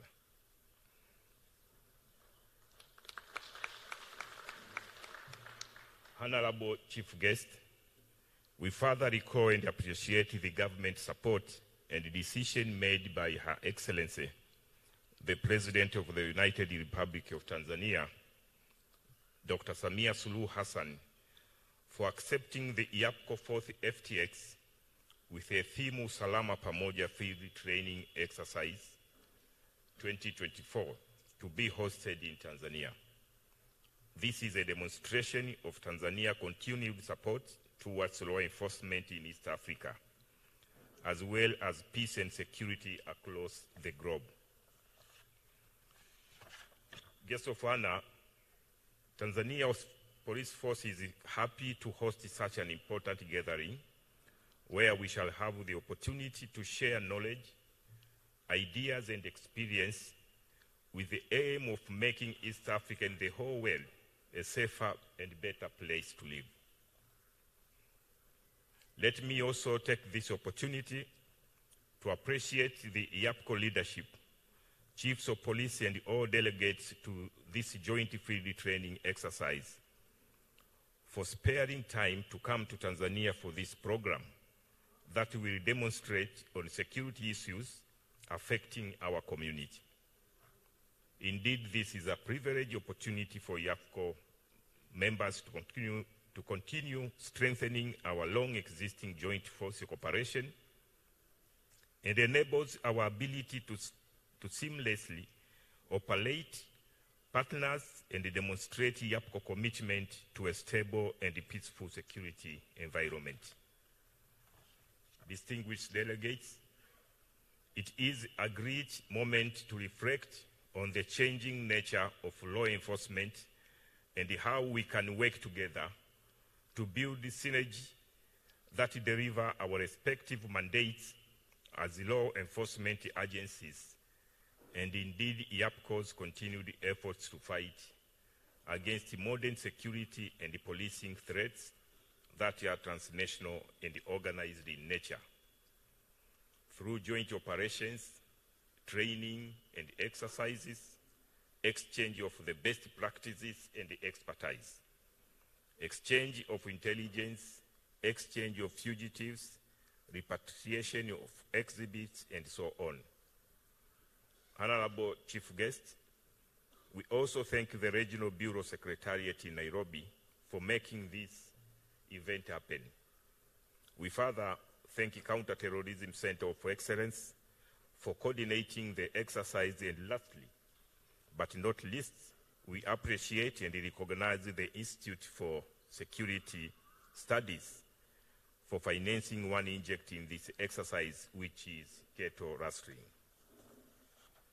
Honorable Chief Guest, on this note, I now would like to welcome you to officially open USALAMA PAMOJA Field Training Exercise 2024, and we are ready to receive your directives for further implementation. Thank you. Asanteni sana kwa kunisikiliza.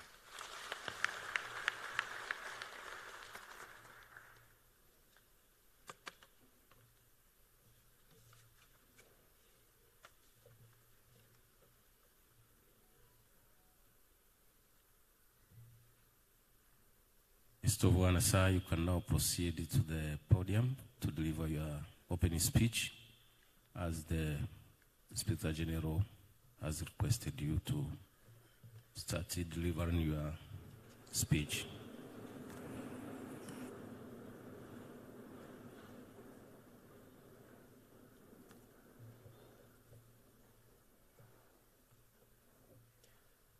May we sit down?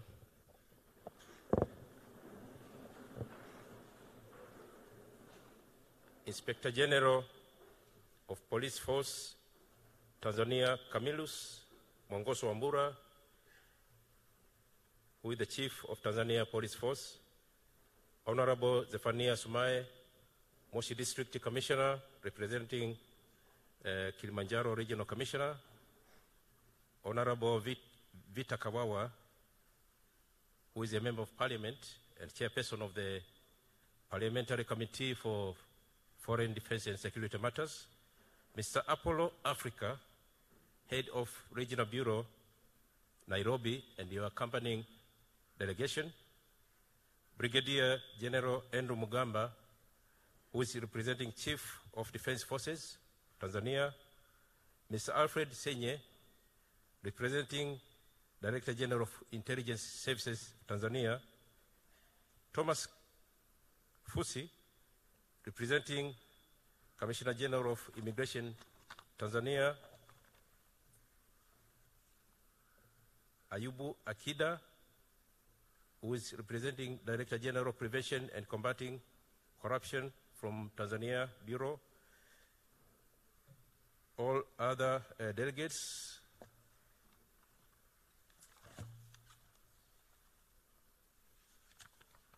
I take this opportunity first and foremost to thank our Almighty God for granting us this opportunity to gather here in this beautiful country of Tanzania. And we know that without His grace, we could not have convened here today, and we thank Him so much for this. On the behalf of the Minister for Home Affairs and the people of the Republic of Tanzania and Her Excellency, President and Commander-in-Chief, Dr. Samia Suluhu Hassan, I welcome you all, the delegation to Tanzania, particularly to Kilimanjaro region. Your presence here is a clear manifestation of how you adhere to our heads of state and government directives for a large and a free terrorism and transnational organized crime effort. We thank you so much for this commitment, and we welcome you to Tanzania. Karibuni sana. Distinguished delegates, I understand that you have traveled a long way to Tanzania, specifically to MOSHI. It's a clearly a long journey, and I say poleni sana for having traveled such a long journey, and I welcome you all. In performing police duties, we know that our fellow police officers find themselves losing their lives or being incapacitated during the confrontation with the criminals. And this, in this regard, allow me to extend and pay tribute to our fellow members of the police community from our regions who have died and who have been incapacitated during doing their obligations. Our governments and policymakers do value these heroic efforts, and may God rest their souls in eternal peace. Distinguished delegates, as it has been said by our regional leaders and some of our other delegates, that readiness and preparedness is something of fundamental requirement and characteristic of any serious force in this world. So it is on the basis of how the forces respond to unprecedented and even precedented events that we can value how serious they are and how they are committed to doing their job. Therefore, responding officers are made ready through various means, and one such means is this gathering here of field training exercise, or known as FTX. And I use this opportunity to congratulate all police chiefs in our region for strategizing this and deliberating on this important event. And I urge them to please continue to plan for similar events. And I believe that our governments are all ready to continue supporting such endeavors by all means necessary. I've heard that this has taken 4 years preparing. I presume that we can take even shorter time, given that the resources that we have, we prioritize and direct to this serious exercise. And we all know that and are aware that counterterrorism and transborder organized crimes are a serious matter in this world today. And as the world is experiencing these events, our region is not an island. So we should all be together to fight the radicalization and extreme attacks that we have witnessed in other places in this world. In addressing the scourge and continue fighting terrorism and its predicate offenses, which among others include, as it has been said by some of the delegates, money laundering and illicit drugs, proliferation of arms, human trafficking, which are also the means of financing terrorism. And I'm glad to notice that this is also included as a topic among the topics that will be said that will be covered here. It is my happiness to hear this.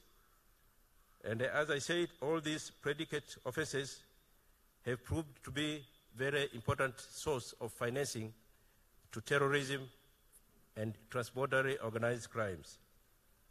It is my understanding that some of these predicate offenses will continue to be included in the FTX going forward. Therefore, if you may add other more offenses to be exercised in this platform and use them as an opportunity to learn from each other, that is going to be a very important thing.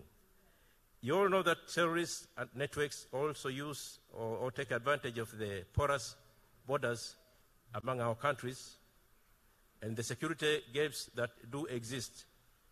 I take this opportunity to ask you that you see how you can cover up these porous borders using the security that we have. Also, the security gaps should also be covered to the extent that we could not experience these scourges. Let me assure you that our governments will continue supporting your mandate by allocating adequate funds as and when necessary so that you can fund your daily activities, including this FTX.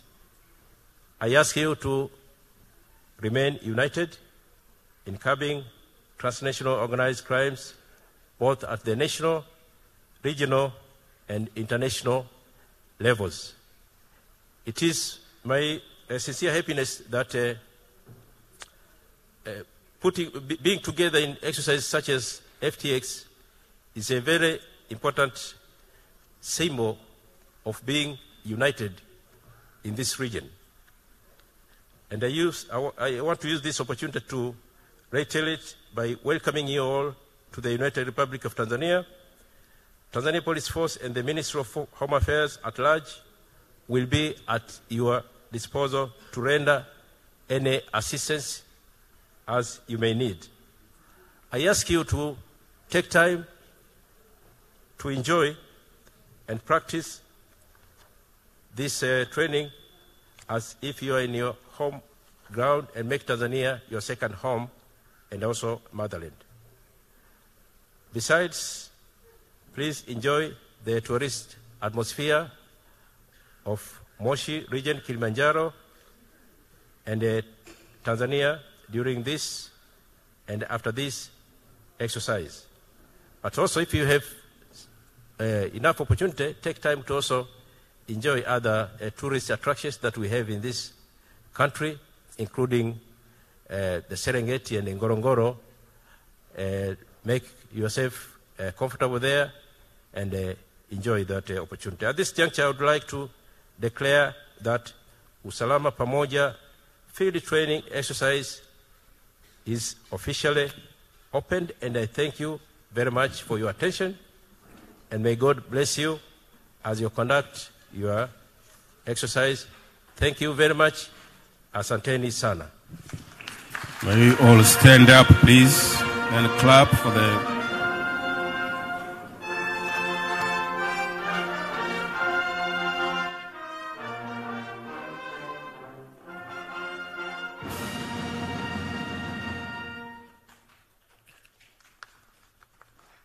Let's clap again for the guest of honor, please.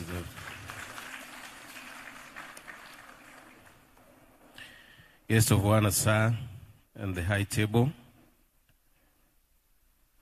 After officially opening the 4th EAPCCO Counterterrorism FTX USALAMA PAMOJA 2024, we have some few activities to do before we proceed with our program. I've been told here that the chairman of EAPPCO has prepared a gift for the guest of honor, and that gift will be presented to the guest of honor by the Inspector General of Tanzania on behalf of the EAPPCO chair. Please, the officer who has that present, can you come forward and hand over it to the Commission of Operation? I request you, guests of honor, to stand up and so that we can receive the gift.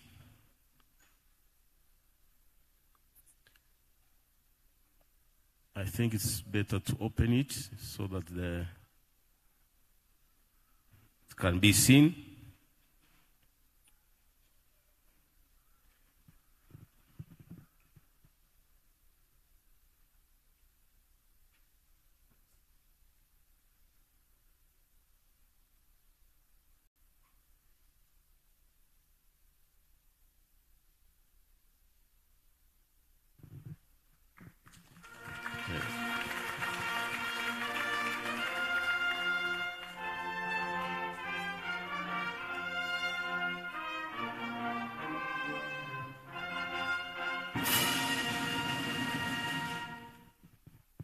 Thank you very much.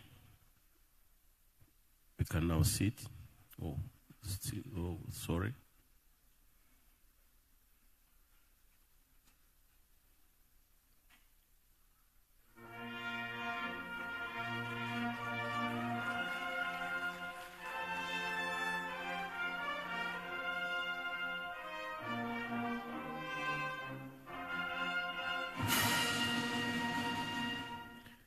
Thank you, sir.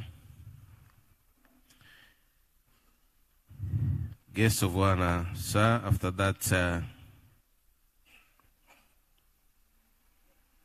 present, we are going to have a photo session, and the group photos will be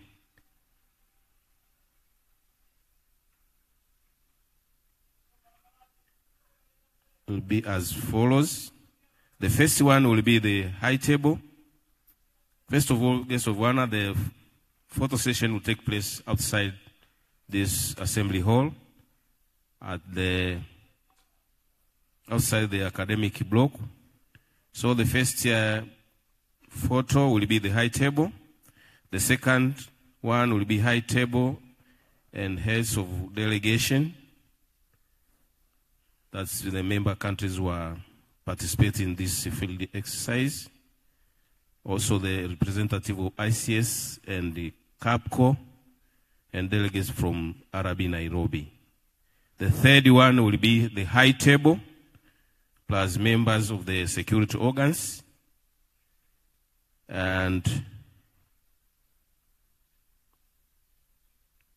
the officer who is representing the District Commissioner for SIHA, also the security committee, the regional security committee. The fourth one will be the high table and the commissioners of police plus DCPs. And the last one will be the high table and the local organizing committee. So the one who are supposed to go outside this assembly hall are the rank from the Assistant Commissioner of Police upwards, plus the high table. They are going to go outside this assembly hall to the academic block so that the photo session can take place. The others will remain here for tea, and after the tea, we are supposed to go back to Kilelepori to start the exercise.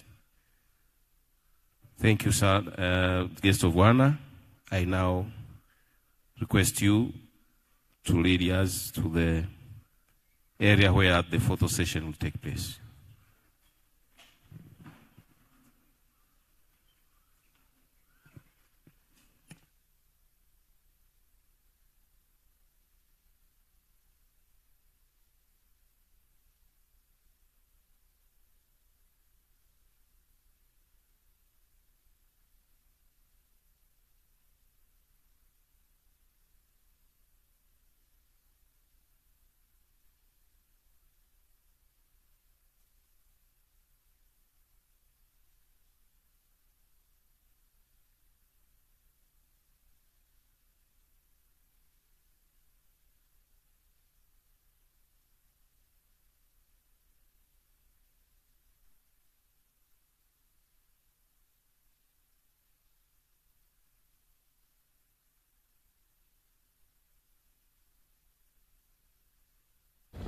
Na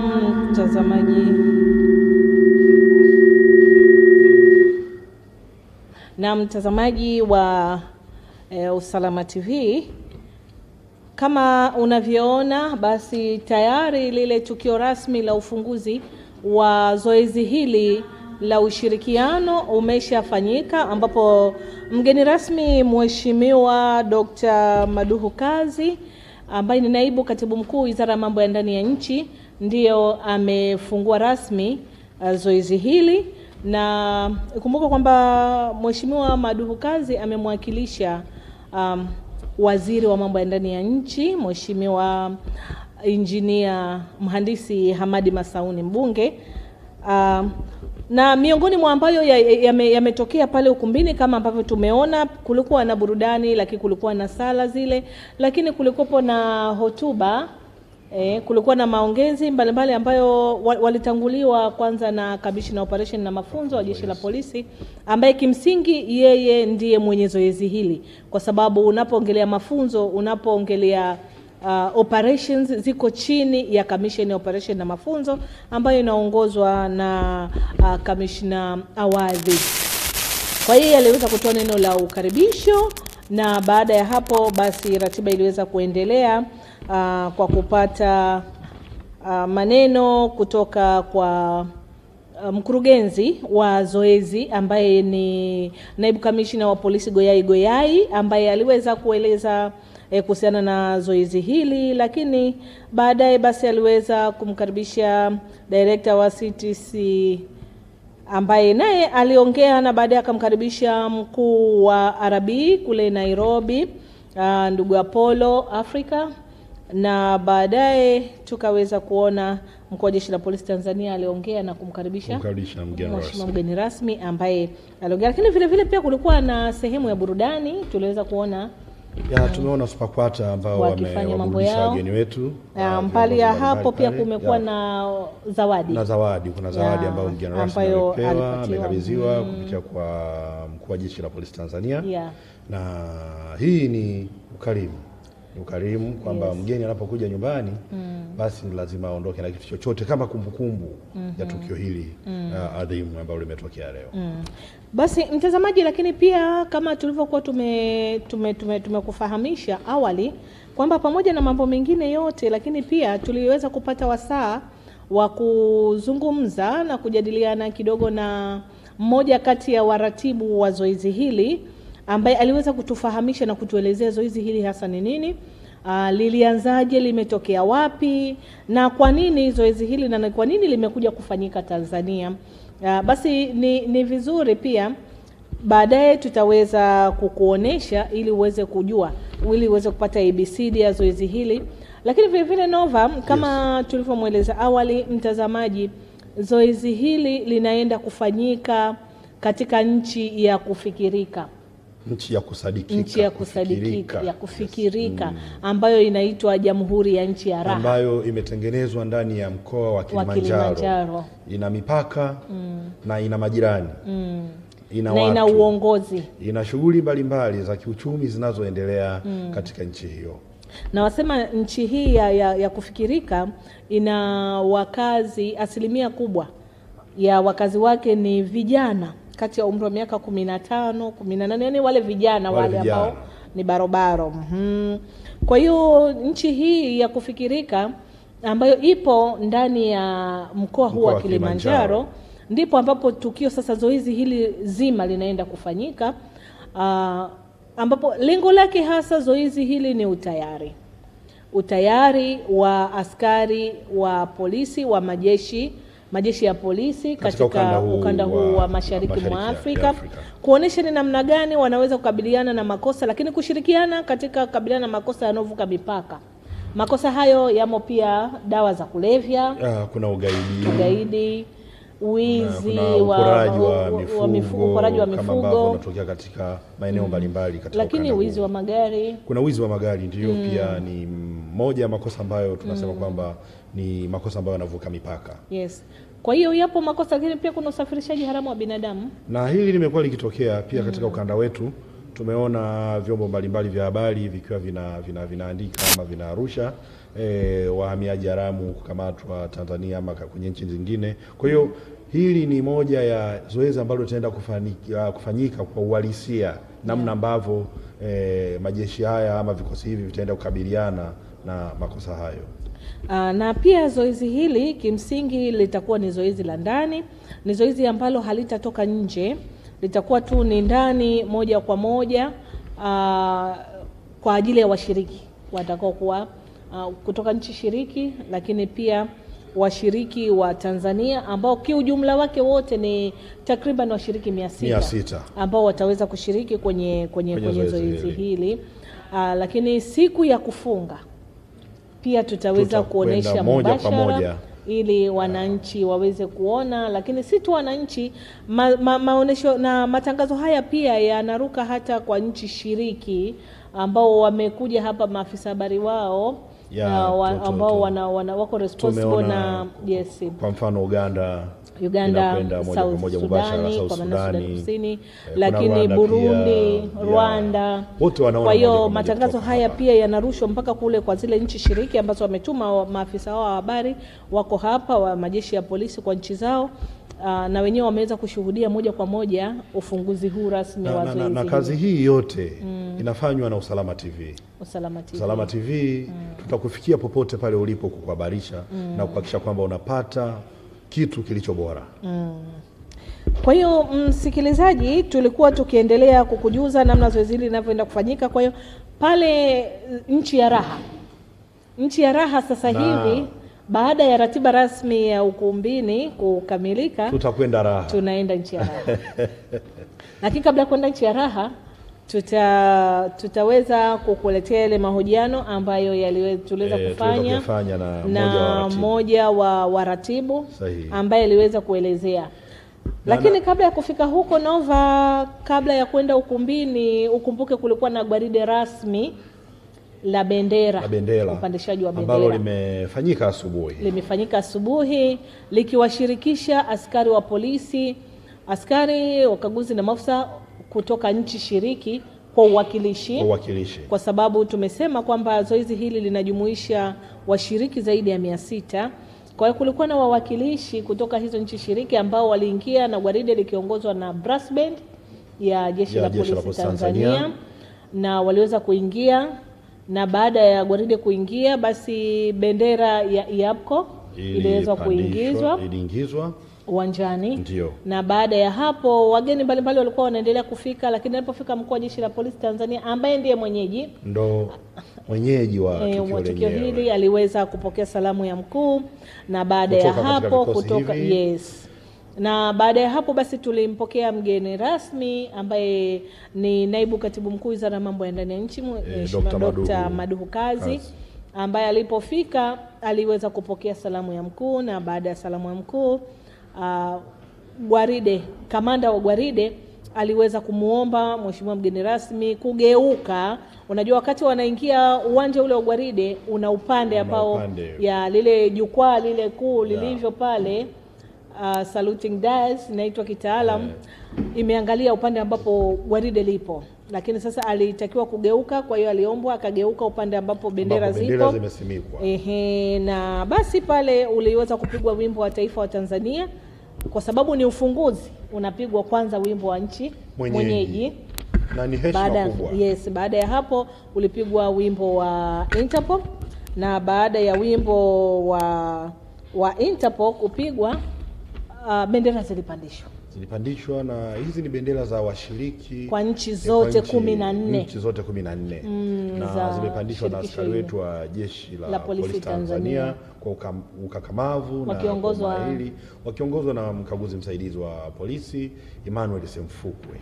Na baada ya hapo kamanda wa gwaride alimuomba mheshimiwa mgeni rasmi ambaye aligeuka kuangalia tena ule upande wa gwaride ulipokuwepo vikosi. Na hapo basi kamanda wa gwaride aliweza kumwomba mheshimiwa mgeni rasmi aweze kulitoa gwaride uwanjani, kwa sababu tayari ile kazi ya msingi ambayo walitoka kufanya ilishafanyika. Hili lilikuwa ni gwaride maalum kwa ajili ya kupandisha bendera. Na huu wote ni utaratibu wa kijeshi. Kumbuka kwamba tena jeshi lina utaratibu. Na kila kitu kinakwenda kwa paredi. Hata kwenda kupeleka zawadi ni paredi. Kwa hiyo kila kitu kinakwenda kwa utaratibu, na wanakuambia hata kula pia ni paredi. Kwa hiyo ni tunatambua yale yote ambayo yamepangwa kufanyika. Basi baada ya hapo gwaride liliweza kutoka nje ya uwanja ule likiongozwa na Tanzania. Nyuma ya Tanzania walikuwa Burundi. Yes. Baada ya Burundi Kenya walifuata Ethiopia, alafu Rwanda, Sudani Kusini na kisha Uganda na mwisho kabisa brass band. Nimeweza kuona kitu kimoja kwa kikosi cha Sudani ya Kusini. Hawa jamani warefu. Kwa kweli ni warefu. Nimefurahishwa na height yao, na kimsingi kwa kweli tunaona namna ambavyo hizi nchi zina mambo mbalimbali ambayo yanafurahisha. Nilisimama pembeni ya mmoja kutoka Sudani, nilijikuta na karibia kufika kwenye hapa. Unajua unamfikia hapa. Nikasema wakati unaongea unamwambia inama kidogo. Inabidi urudi nyuma kidogo, utengeneze ka distance ili uweze kumwangalia usoni muonane. La sivyo utakuwa unaongea mnafanya hivi. Kwa kweli wamejaliwa maombo. Wale Mungu amewajalia. Kwa hiyo baada ya kutoka waliweza kwenda ukumbini, ambapo tuliweza kushuhudia ratiba ya ukumbini jinsi ilivyokuwa. Kulikuwa na sala na dua zilizoongozwa na viongozi wa dini. Baada ya hapo kukawa sasa na utambulisho uliofanywa na muongoza shughuli wa leo ambaye ni msemaji wa Jeshi la Polisi Tanzania, Naibu Kamishna wa Polisi David Misime. Na baada ya hapo basi kukawa na ule wimbo maalum kutoka kwa Super Quarter. Bendi ya polisi ya shule ya polisi. Unajua jeshi la polisi lina bendi, lina kikosi ni kimoja, ila kuna bendi ya nani hii iko Dar es Salaam. Iko Dar es Salaam inaitwa Vanga au Tembo Mzee. Au Tembo Mzee. Alafu kuna hii ya shule ya polisi inaitwa Super Quarter au Mgodo. Na hawa ni watu ambao huwa wanatoa vitu vya maana sana. Kama kuna maazimisho mbalimbali ya kitaifa huwa wanatumika pia kutunga nyimbo mbalimbali kwa ajili ya kuhamasisha shughuli mbalimbali za kitaifa. Na walifanya burudani nzuri sana kwa kweli, na baada ya burudani ile basi ndipo tulipoanza sasa kusikiliza zile nasaha na maelezo mbalimbali kutoka kwa viongozi, wakitanguliwa na Kamishna Operation na mafunzo ambaye alitoa neno la ukaribisho. Na baada ya hapo basi yule mkurugenzi wa zoezi naye akaelezea technicalities za hili zoezi na nini watu wapate kuelewa. Lakini pia mkuu yule wa kituo cha kukabiliana na ugaidi, mkurugenzi naye aliweza kuongea. Halafu tukapata pia maneno kutoka kwa Rabi Nairobi, mkuu wa Interpol ambaye ni wa makao makuu kwa ukanda huu. Makao makuu iko Nairobi. Na baada ya hapo mkuu wa Jeshi la Polisi Tanzania aliweza kuongea. Na kwenye moja ya maneno ya mkuu wa Jeshi la Polisi Tanzania amemshukuru Mheshimiwa Rais Samia Suluhu Hassan kwa kukubali ama kulizia zoezi hili kufanyika katika ardhi ya Tanzania. Na bila kuridhia kwa Mheshimiwa Rais, bila kuliwezesha hakika lisingefanyika. Tunamshukuru Mheshimiwa Rais. Alafu kwa kumtaja Mheshimiwa Rais ujue Mheshimiwa Rais amefanya makubwa sana kwa Jeshi la Polisi Tanzania. Sahihi, na tunaona katika kipindi chake cha miaka mitatu kuna mambo mengi makubwa sana yamefanyika kwa Jeshi la Polisi. Mafanikio ni makubwa. Ameongeza bajeti imeongezwa sana, lakini mbali ya kuongezwa bajeti tumeona vituo vya polisi vya kisasa. Naposema vya kisasa na maanisha vya kisasa vimejengwa. Nafikiri mtazamaji anaelewa anaposikia vya kisasa vina miundombinu ambayo ni ya kisasa kwa ajili ya kuhakikisha kwamba haki ya watu inapatikana kirahisi. Lakini vile vile pia kuna nyumba za makazi ya askari, maofisa, wakaguzi na askari zimejengwa za kisasa. Unajua zamani ilikuwa askari wanaishi kwenye vijumba vile, unaona vifulsuti vile vinaitwa chini bati juu bati. Lakini sasa hivi kuna magorofa mchana joto usiku baridi. Kwa hiyo huwezi kujua majira ya nukta yako. Ukiweka mayai ya kuku yanatotolesha.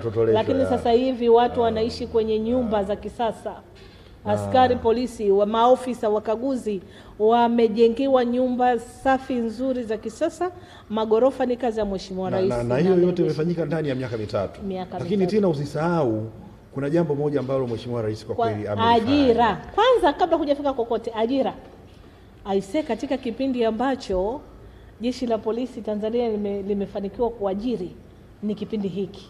Ndani ya hiki kipindi cha miaka mitatu ya ajira zimefululiza Ni sahihi, huko sahihi. Na hii yote ni kuimarisha Jeshi la Polisi ili liweze kuwafikia watu wote. Kabisa, ajira mpya na ajira mbadala zimepatikana, lakini kubwa zaidi ambalo halijawahi kutokea bwana ni vyeo. Katika historia ya Jeshi la Polisi, vyeo.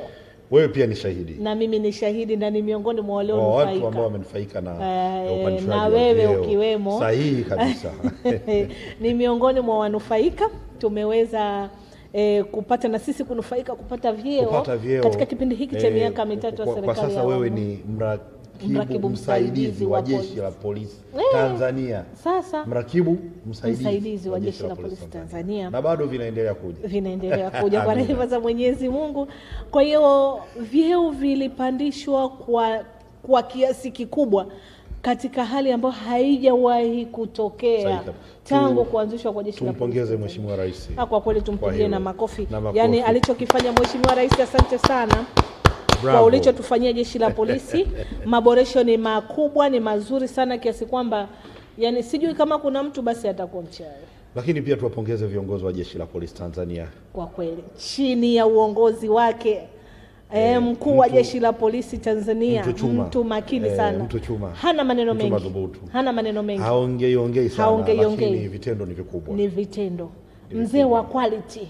Ni vikubwa vitendo. Yaani ni anapenda quality sio quantity. Mkuu wa Jeshi la Polisi Tanzania ndio sifa yake kubwa. IGP Camillus na kota alikopita anatambulika na anajulikana. Kamanda mwenyewe wa ukweli. Kwa kweli chini ya uongozi wa Fada IGP Camillus Wambura mambo ni mazuri sana. Naweza hata kushuhudia, unaona tumeweza kuwa hata kwa Jeshi la Polisi sasa tuko vizuri kiteknolojia. Mnaweza kuona hata sisi tuko vizuri sana, na tulisema kwamba tutaungana na mratibu mmoja kati ya waratibu, na bahati nzuri ameshafika. Tunaweza tukaendelea naye kwa ajili ya kuongelea zoezi hili leo asubuhi mpaka hapa tulipo, ili walau wananchi waweze kufahamu ni kitu gani hasa kinaendelea. Karibu sana mtaalamu bwana, sisi tumekusubiri kwa hamu kubwa sana. Basi mtazamaji, tumeungana naye Isaac Mwakisisile ambaye yeye ni mrakibu msaidizi wa polisi. Ni miongoni mwa waratibu. Cheo chake ni mrakibu msaidizi, kwa Kiingereza anaitwa Assistant Superintendent of Police, na yeye akiwa ni miongoni mwa wale wanufaika wa vile vyeo vilivyopatikana kipindi cha miaka mitatu ya serikali ya Mama Samia Suluhu Hassan. Ile ni tsunami ile ya vyeo. Kwa hiyo lakini pia ni miongoni mwa waratibu. Basi anaweza akatufahamisha mawili matatu kuhusiana na zoezi hili, ili wewe mtazamaji uweze kuelewa japo kwa uchache tu hivi. Karibu sana Isaac Mwakisisile. Asante.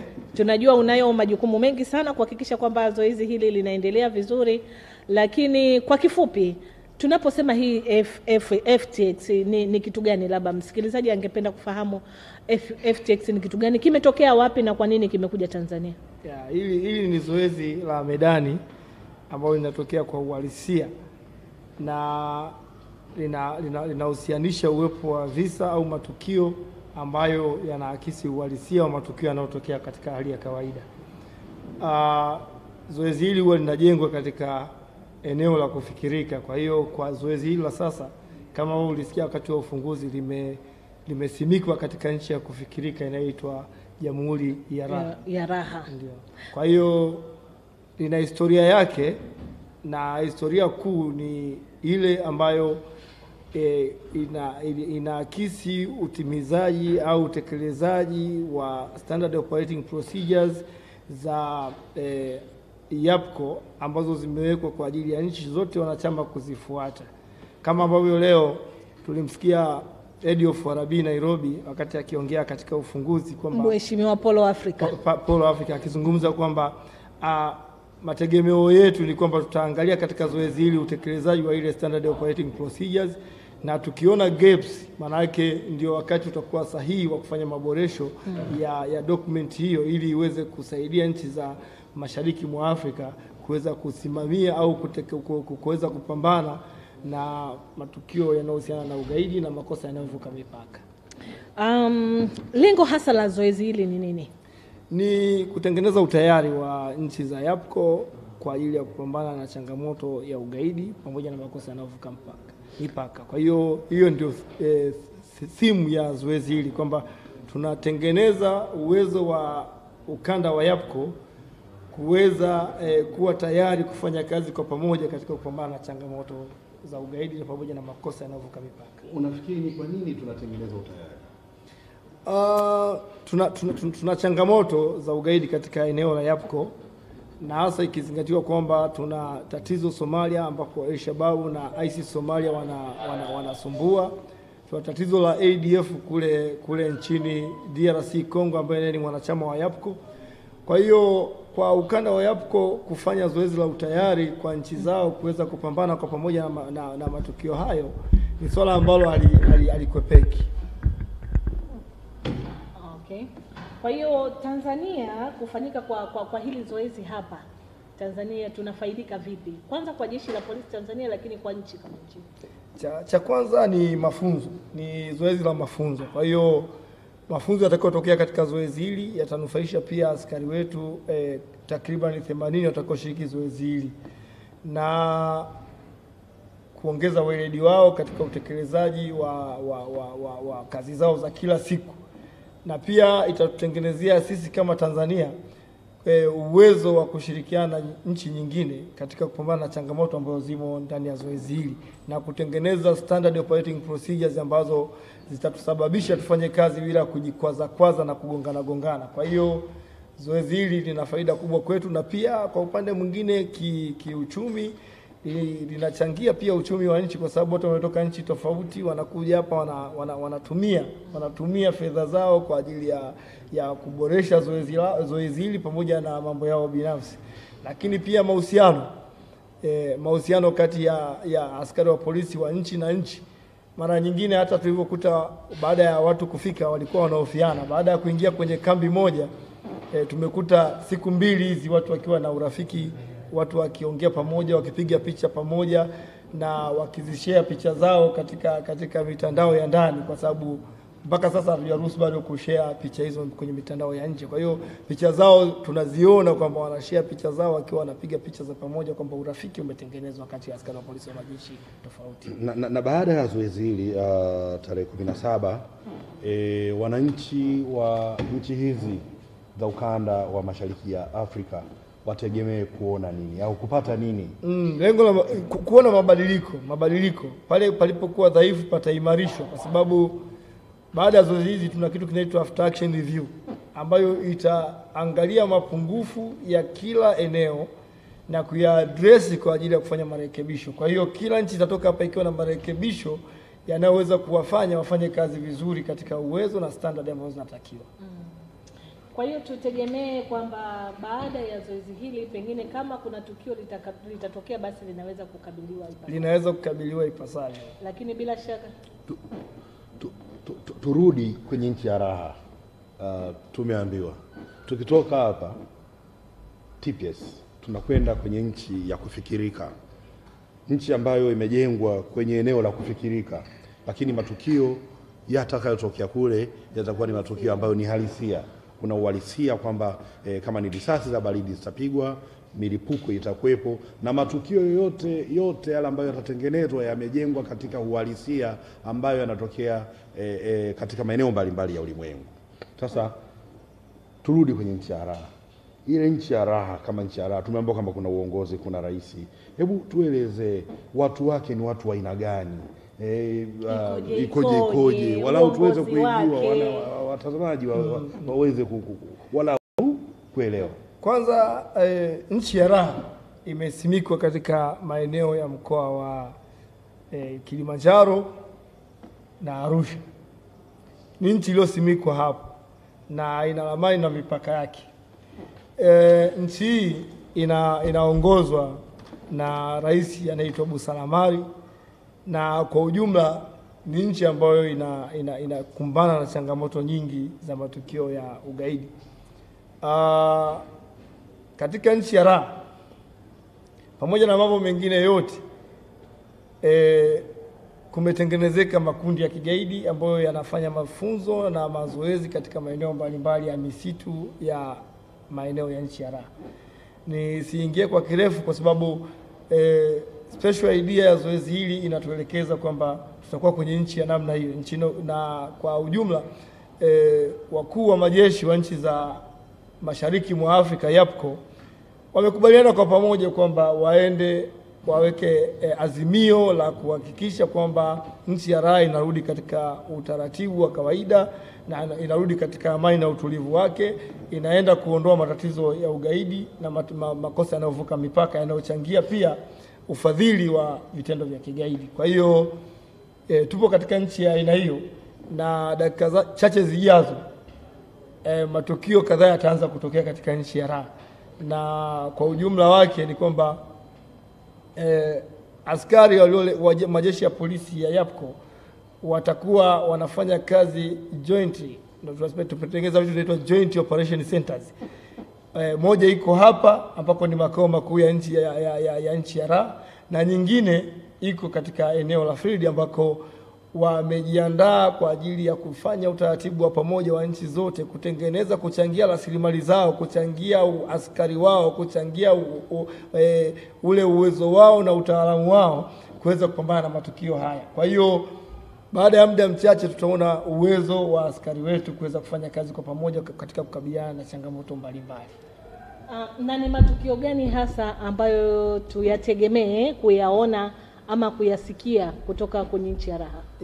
Matukio yanayotegemewa hapa ni yale ambayo mkurugenzi wa zoezi hili afande DCP Goyai katika kikao cha leo alikuwa ametoa kwamba yatakuwepo matukio ya ugaidi, matukio ya usafirishaji haramu wa binadamu, na vile vile matukio ya uporaji wa mifugo inayovushwa kutoka mpaka mmoja kwenda mpaka mwingine. Kwa hiyo katika nchi ya raha tunategemea matukio ya aina hiyo yatatokea, na yakitokea tutaona uwezo wa askari wetu kupambana na kukabiliana na matukio hayo. Kwa upande wa matukio ugaidi kwa Tanzania tumeshasikia ama kuona ama kushuhudia. Lakini pia usafirishaji haramu wa binadamu tumeshasikia, tumeshaona, tuko na uzoefu nao. Kwa nini utoroshaji wa mifugo? Swala la mifugo ni protocol ambayo majeshi ya polisi ya ukanda wa Afrika Mashariki na tunasema Central African Police Chiefs Cooperation EAPPCO wamekubaliana kwamba tutashirikiana katika protocol ya kuhakikisha tunazuia uporaji huo. Kwa hiyo katika nchi wenzetu wa Afrika ya Kati pamoja na baadhi ya nchi za Mashariki mwa Afrika zina tatizo la uporaji wa mifugo inayovushwa mpaka. Kwa mfano siku ya jana watu wa Uganda walitoa pia scenario na jinsi ambavyo wanakabiliana na matatizo wakati wa exercise clinic, kwamba wao wana matatizo ya TERRORISM.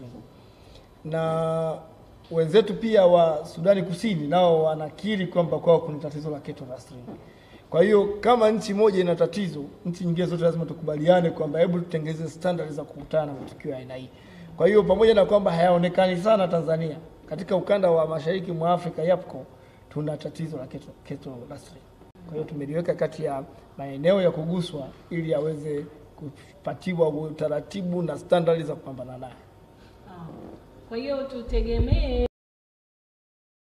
sasa matukio hayo ya TERRORISM ambayo yatatokea na namna ya kukabiliana nayo. Kila mpenzi mtazamaji kutulia kwenye skrini yake kuona kwamba matukio ya TERRORISM yatatokea. Matukio haya yatakuwa yanaonyeshwa kwa wananchi? Tutakuwa ni matukio ya kizoezi, na pale endapo yatakuwa ni kwa ajili ya kushia kwa wananchi tutakubaliana atakwenda kwa wananchi, lakini kwa sasa yatakuwa ni matukio ya zoezi. Washiriki wa zoezi wote tutakuwa live tukiyaona. Mimi nitakuwa niko ofisini hapa, lakini nitaona hayo matukio na yatasababisha, katika kuona kwangu yatasababisha matukio mengi zaidi, kwa sababu kama coordination ya zoezi tunatakiwa tuone makosa na tuyatengenezee utaratibu wa kwamba kosa hili likifanyika linaweza kusababisha tatizo lingine. Kwa hiyo tutakuwepo live tukiangalia na tutakuwa tukitoa matukio muda baada ya muda. Kwa maana hiyo, kwa ufupi tuseme kwamba si matukio yote yataonekana kwa wananchi. Ya, ni kweli katika zoezi hili kuna matukio ya aina mbili. Kuna tunaita events na tuna mambo tunaita incidents. Events zote za zoezi hili zitakuwa zinaonekana, lakini incidents za tukio hili zitakuwa ziko ndani ya zoezi zikiwa zimefichwa mpaka pale itakapokuwa inabidi zitoke. Kwa hiyo zoezi kuona na kuona kipi kitoke na kipi kibaki ndani. Umetuambia kwamba kuna matukio yatatokea katika nchi ya raha na kuna tukio linalotokea bila kugusa eneo la uchumi, eneo la kazi wanazofanya wananchi wa hiyo nchi ya raha. Hebu tuambie, wananchi wa raha wanajishughulisha sana katika kazi zipi? Nchi ya raha imezungukwa na wakulima na wafugaji, na kwa ujumla wake wakati wa zoezi hili uko uwezekano wananchi wa nchi ya raha wakakutana pia na changamoto za kuwepo kwa mapambano ya mara kwa mara. Kwa hiyo tuwaandae tu wananchi kwamba yatakapotokea matukio hayo wafahamu kwamba maeneo ya mkoa wa Arusha na mkoa wa Kilimanjaro tumeisimika nchi ya raha maeneo hayo. Kwa hiyo wasishtuke, wakopareti na waangalia askari wakifanya kazi zao kwa weledi mkubwa, ambao pia wao kwa sababu yatafanyika kwenye mazingira yao wanaweza wakayaona pia live, kwa sababu yatatokea, huwezi kumzuia macho ya mtu kuona. Kwa hiyo tunaposema kutakuwa na matukio halisia, sasa kama milipuko, maana yake milipuko itatokea milipuko kweli. Kama ni risasi kupigwa, zitapigwa risasi, lakini risasi zitakuwa ni baridi, utasikia milio ya risasi, lakini risasi zitakuwepo. Kwa hiyo kwa ujumla matukio yatatokea katika maeneo yao na yasiwashtue. Tupo katika Jamhuri ya Raha, tunataka raha ya Jamhuri ya Raha irudi. Kwa hiyo mapambano yatakuwepo ya mara kwa mara ambayo yatahusisha matumizi ya silaha baridi ambazo hazina athari kwa binadamu. Kwa hiyo wale wananchi wa maeneo ambayo nchi ya raha imesimikwa, Kilimanjaro na mkoa wa Arusha, wawe tayari pia kuona askari wao wakijifunza katika maeneo yao, na wasizuie mazoezi yao kufanyika, kwa sababu ni kwa mustakabali wa usalama wa nchi wanachama wa EAPPCO. Na zoezi hili kiujumla linaenda kuchukua muda gani? Operation hii kwa utaratibu ni ya miezi 6, lakini imetengenezwa katika timeline ndani ya siku 3. Siku 3 zitawasilisha operations za miezi 6. Kwa hiyo usishangae kwamba katika mchoro wa zoezi inaonekana tarehe imebadilika, imefika miezi 3 ijayo wakati tunazungumza siku ya leo au kesho. Okay. Kwa hiyo ndivyo itakavyokuwa. Siku 3 tumezitengeneza ndani ya miezi 6. Umeongelea swala la ugaidi katika nchi ya raha. Huyu kiongozi wa ugaidi anajulikana? Kwa kweli ibakie ndani ya zoezi kwa sasa. Ibakie ndani ya zoezi kwa sasa. Hebu niambie, zoezi hili ni sehemu ya kama mtihani hivi, inakuwa kama mtihani fulani? Ni kipimo, sio mtihani, ni kipimo. Ni kipimo. Nikisema mtihani namaanisha kwamba inavyofanyika wanakuwa wanajua, ama mnawapa kitu labda katika hali ya siri, halafu wao ndo wahangaike kupambana kujua ni kitu gani mpaka watakapofanikiwa? By the way, matukio katika hali ya uhalisia huwa hauwezi kujua yatatokea. Okay. Kwa hiyo ndivyo yalivyo matukio. Sasa askari wote wamekaa wanasoma SOPs, lakini hawajui kitawakuta nini. Kwa hiyo ni kitu ambacho kitawakuta kama vile kwenye maisha ya kawaida, kwamba mmekaa mpo kituoni, ni mdungu. Kwa sababu maumivu ya sindano huwezi kuyajua, kwa sababu unakuta inakushtua, kwa sababu maumivu yake hayaji kwa kujiandaa. Unaweza kujiandaa kuchukua sindano, lakini maumivu yake huwezi kujiandaa nayo. Okay. Kwa hiyo ndivyo itakavyokuwa. Wanajiandaa kuchomwa sindano, lakini hawajui sindano itakuwa na maumivu kiasi gani. Kwa hiyo kumbe ni kitu ambacho ni halisia, ingawa kinaenda kutokea kwenye nchi ya kufikirika. Ni kweli. Kwa hiyo yani kama wamekaa wako zao wanaendelea na maisha ya kawaida, wananchi wanaendelea na maisha ya kawaida, lakini askari wako kituoni labda wanaendelea na maisha ya kawaida na kazi za kila siku. alafu ndo linakuja kutokea tukio. Ni kweli. Kwa hiyo wao watalazimika kwenda kukabiliana. Ni kweli kabisa. Tunataka tuone namna wanavyofanya mipango kazi ndani ya command post zao. Namna wanavyoweza kutoa taarifa za matukio, namna wanavyoweza kutoa maelekezo kwa askari wao kuingia katika kukabiliana na matukio, na namna wanavyoweza kukomandi askari wao wanapokuwa wanakabiliana na matukio, na baada ya hapo kuwa na uwezo wa kuwa na mrejesho na kutoa taarifa sahihi za matukio. Hayo ndio mambo ambayo yanapimwa katika zoezi hili. Kwa tena tuseme kwamba huu ni uhalisia ndani ya igizo. Na watakao kosea labda kuna pengine mnaweza mkapa adhabu wao. Hapana, ndio tuna after action review, kwa sababu sio kama wanakosea. Inawezekana ndipo standard ilipofika. Kwa hiyo wanatakiwa kupandisha standard yao kwenda mahali pengine. Okay. Yeah. Asante sana Mwakisisile. Bila shaka tumeweza kufahamu japo kwa uchache lakini kwa kiasi kikubwa kuhusiana na zoezi hili, na mwananchi atakapokuwa anasikia kuhusiana na swala la FTX bila shaka atakuwa anaelewa FTX ni nini. Na labda tu kabla hatujamaliza, unaweza ukatuambia nini imekuja kufanyika Tanzania? Kwa nini isiende kufanyika sehemu nyingine yote? Zoezi hili mwaka 2021 lilikuwa lifanyike nchini Sudani. Lakini kwa kuwa Sudani wana matatizo ya vita na utulivu, zoezi hili Tanzania ilikubali kulipokea kama mwenyeji na ndicho ambacho kinaendelea. Asante sana. Basi nashukuru sana mtazamaji, kama ambavyo tulikufahamisha awali, tumeweza kufanya mahojiano na mmoja kati ya waratibu wa zoezi hili, mrakibu msaidizi wa polisi Isaac Mwakisisile, ambaye ameweza kutufahamisha japo kwa uchache kuhusiana na swala hili, FTX ni nini, lakini kwa nini basi imekuja Tanzania, lakini ni kitu gani ambacho kinaenda kufanyika pale. Nova, tunaelekea nchi ya raha. Tunaelekea nchi ya raha. Sasa tumuage mtazamaji wetu, na tutakutana naye tena tarehe 17 ya mwezi wa 4. Tutakwenda kuwa na ufungaji rasmi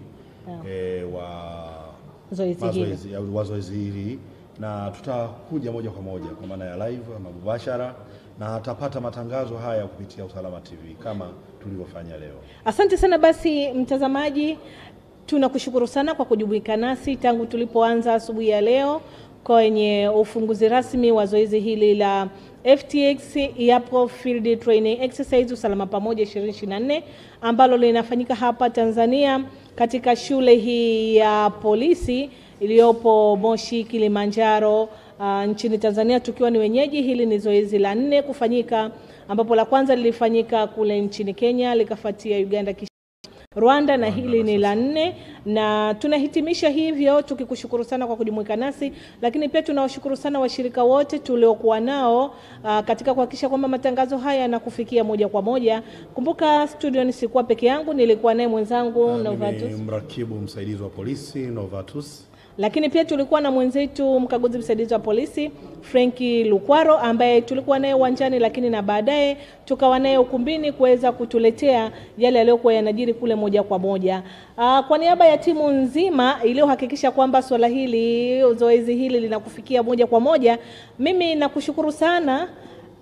Kwa majina mimi ni mrakibu msaidizi wa polisi Christina Mponji. Hadi wakati ujao ambao ni tarehe 17 ya mwezi huu wa 4, tutajumuika tena kuhakikisha kwamba tunakuwa nawe kukuletea moja kwa moja ufungaji rasmi wa zoezi hili la EAPCCO 2024.